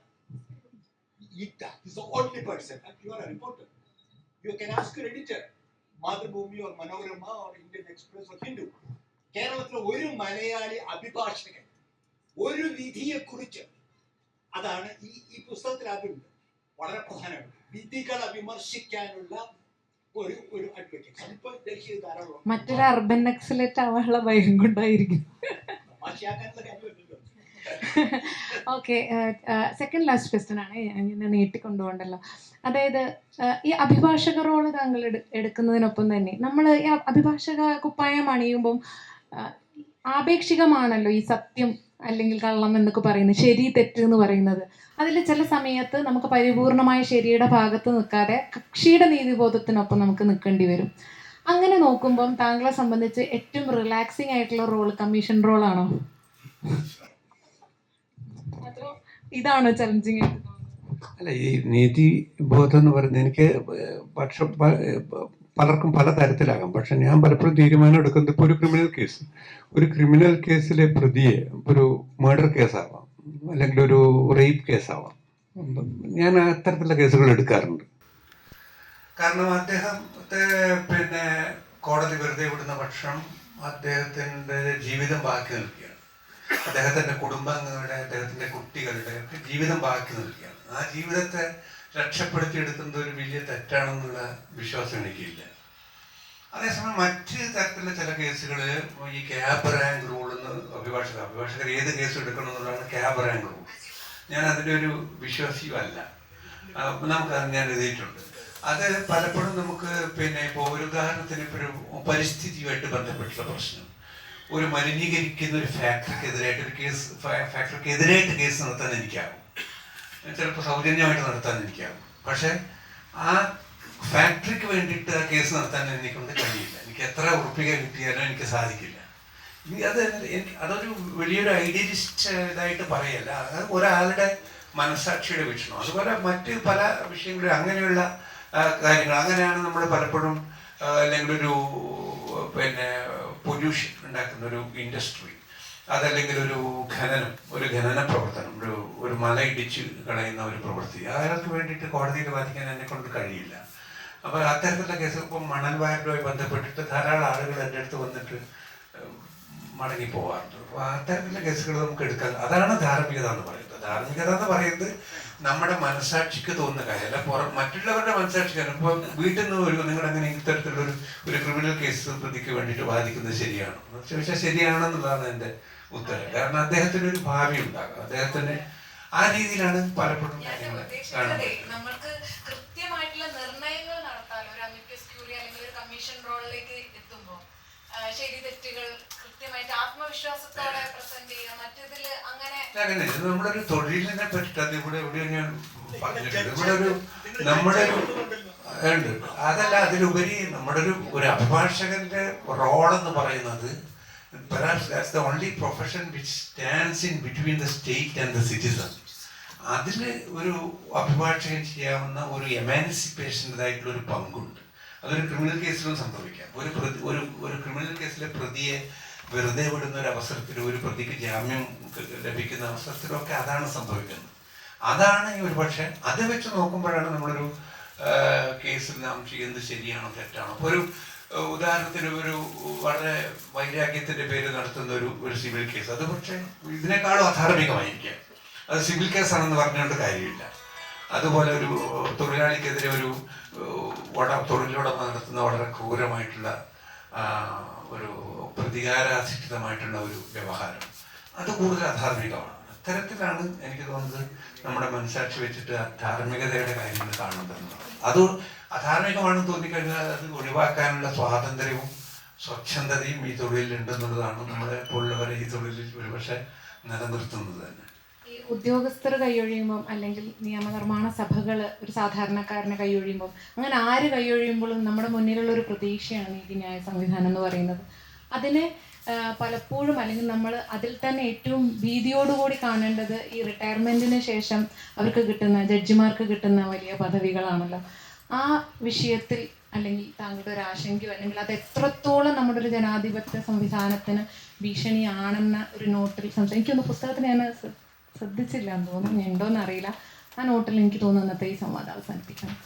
അതുണ്ട്. തീർച്ചയായിട്ടും പല നിയമങ്ങളിൽ തന്നെ ഈ റിട്ടയർ ചെയ്ത ന്യായാധിപരെ നിയമിക്കണം എന്ന് പറയുന്ന പല പാർലമെന്ററി നിയമങ്ങളും ഇന്ത്യയിൽ. ഇപ്പോൾ ലോകായുക്ത നിയമം, അതല്ലെങ്കിൽ വിവരാവകാശ നിയമം, അതുപോലെ കാര്യങ്ങൾ, ഉപഭോക്തൃ സംരക്ഷണ നിയമം, ഇങ്ങനെ ഒരുപാട് സ്റ്റാറ്റ്യൂട്ടുകളിൽ തന്നെ ഇത് പറയുന്നുണ്ട്. പക്ഷെ ഇത്തരത്തിലുള്ള വിഷയം ഒരു മനോഭാവവുമായിട്ട് ബന്ധപ്പെട്ടിട്ടുള്ള കാര്യമാണ്. ഇപ്പോൾ പോസ്റ്റ് റിട്ടയർമെന്റ് റീഹാബിലിറ്റേഷൻ സ്വീകരിക്കാത്തത് കൊണ്ട് മാത്രം ഒരു ന്യായാധിപൻ അദ്ദേഹത്തിൻ്റെ സ്വാതന്ത്ര്യം നിലനിർത്തിയിരിക്കണം എന്നല്ല. ഇതിൽ ശ്രദ്ധിക്കേണ്ടുന്ന ഒരു കാര്യം, ഇന്ത്യയിൽ ഈ ജഡ്ജസ് എന്ന് പറയുന്നത് ഒരു ക്ലാസ് രൂപീകൃതമായി വന്നിട്ടുണ്ട്. ഇത് പഠിക്കേണ്ട ഒരു കാര്യമാണ്. പുസ്തകത്തിലൊന്നും അത്ര ആഴത്തിൽ പോയിട്ടുള്ള കാര്യമല്ല. പക്ഷെ എനിക്ക് മുമ്പ് രാജു രാമേന്ദ്രൻ എൻ്റെ സഹപ്രവർത്തകനാണ്. അദ്ദേഹം പറഞ്ഞിട്ടൊരു കാര്യം, like me and you, judges also are careerist എന്ന് പറയുന്നത്. അത് ഒരു വലിയ പരിധിവരെ ശരിയാണ്. അത് ഈ പോസ്റ്റ് റിട്ടയർമെന്റ് റീഹാബിലിറ്റേഷനുമായി ബന്ധപ്പെട്ടിട്ട് മാത്രമുള്ളൊരു കാര്യമല്ല. പലപ്പോഴും ഈ ആർബിട്രേഷൻ, ഒരുപാട് അധികാരങ്ങളുണ്ട്. അധികാരങ്ങളുമായി ബന്ധപ്പെട്ട് ഇപ്പോൾ ഇവിടുത്തെ തന്നെ ഒരു അഭിഭാഷകനുണ്ട്, ജഡ്ജിമാരൊക്കെ റിട്ടയർ ചെയ്യാൻ ആഗ്രഹിക്കുകയാണ്. കാരണം അപ്പോഴാണ് അവരുടെ വരുമാനം കൂടുന്നത്. ഇതുപോലുള്ള പല അവന്യൂസും വരുന്നത്. അപ്പോൾ അത് ഇവർ തന്നെയാണ്. ആരാണ് ആർബിട്രേറ്റർ എന്ന് പലപ്പോഴും കേസുകൾ തീരുമാനിക്കുന്നതും ജഡ്ജിമാർ തന്നെയാണ്. അപ്പോൾ ഇത് ഒരു വിഷയമുണ്ട്. അത് പക്ഷേ ജുഡീഷ്യൽ അക്കൗണ്ടബിലിറ്റിയുമായി ബന്ധപ്പെട്ടിട്ടുള്ള ആഴത്തിലുള്ള പരിശോധനകൾക്ക് ശേഷം നിയമനിർമ്മാണങ്ങളിലൂടെ അഭിസംബോധന ചെയ്യേണ്ടുന്ന ഒരു കാര്യമാണ്. അതുപോലെ തന്നെ ഭരണഘടനയ്ക്ക് ഉപരിയായിട്ട് വരുന്ന ഈ തിയോക്രാറ്റിക് വിധികൾ അതിനെ കൂടി ഒന്ന് സംസാരിച്ചു പോകുന്നത്. ധാരാളം വിധികൾ തിയോക്രാറ്റിക് ആയിട്ട് വരുന്നുണ്ട്. തിയോക്രാറ്റിക് ആയിട്ടുള്ള വിധികൾ സ്വാഭാവികമായിട്ടും ഭരണഘടനാപരമായിട്ടുള്ള വിധികളല്ല. അപ്പം അത് സംഭവിക്കണമെങ്കിൽ ഈ പറഞ്ഞതുപോലെ എപ്പോഴും ഒരു കോടതി മുറിയിൽ ഒരു കാലത്തിൻ്റെ റിഫ്ലക്ഷൻ നമുക്ക് കാണാൻ കഴിയും. അത് നല്ല പൊളൈറ്റിയിൽ മാത്രമേ ഒരു നല്ല ജുഡീഷ്യറി ഉണ്ടാവും. അല്ലാതെ ഒരു ജുഡീഷ്യറിക്ക് നല്ല പൊളൈറ്റിയെ സൃഷ്ടിക്കാൻ കഴിയില്ല. നേരെ തിരിച്ചാണ് സംഭവിക്കുന്നത്. അതുകൊണ്ടാണ് പറയുന്നത് ഇത്തരത്തിലുള്ള കാര്യങ്ങളൊക്കെ തന്നെ. ഇപ്പോൾ തിയോക്രാറ്റിക് വിധികൾ എന്ന് പറയുന്നത് 2014 മുമ്പേ കേട്ടുകേൾവി പോലും, ഇന്ത്യയുടെ ചരിത്രത്തിലെങ്കിലും കേട്ടുകേൾവി പോലും ഇല്ലാത്ത ഒരു സംജ്ഞയാണ്, ഒരു പ്രയോഗമാണ്. അപ്പം അത് വരുന്നത് അതിന് ശേഷമുള്ള രാഷ്ട്രീയത്തിലെ മാറ്റങ്ങൾ കൊണ്ട് തന്നെയാണ്. അതുകൊണ്ട് രാഷ്ട്രീയത്തെ മെച്ചപ്പെടുത്തുക എന്നുള്ളത് തന്നെയാണ് കോടതികളെയും നിയമവ്യവസ്ഥയെയും മെച്ചപ്പെടുത്താനുള്ള ഏക പോംവഴി എന്നുള്ളതാണ് എൻ്റെ വിശ്വാസം. ഇത്തരത്തിലുള്ള വിധികർത്താക്കളൊക്കെ എല്ലാ കാലത്തും ഉണ്ടായിരുന്നു, പക്ഷെ അവർക്ക് ഒന്നുകൂടി വിസിബിലിറ്റിയും സ്വീകാര്യതയും കിട്ടി എന്നുള്ളതായിരിക്കില്ലേ സത്യം. ഒത്തിരി നന്ദി.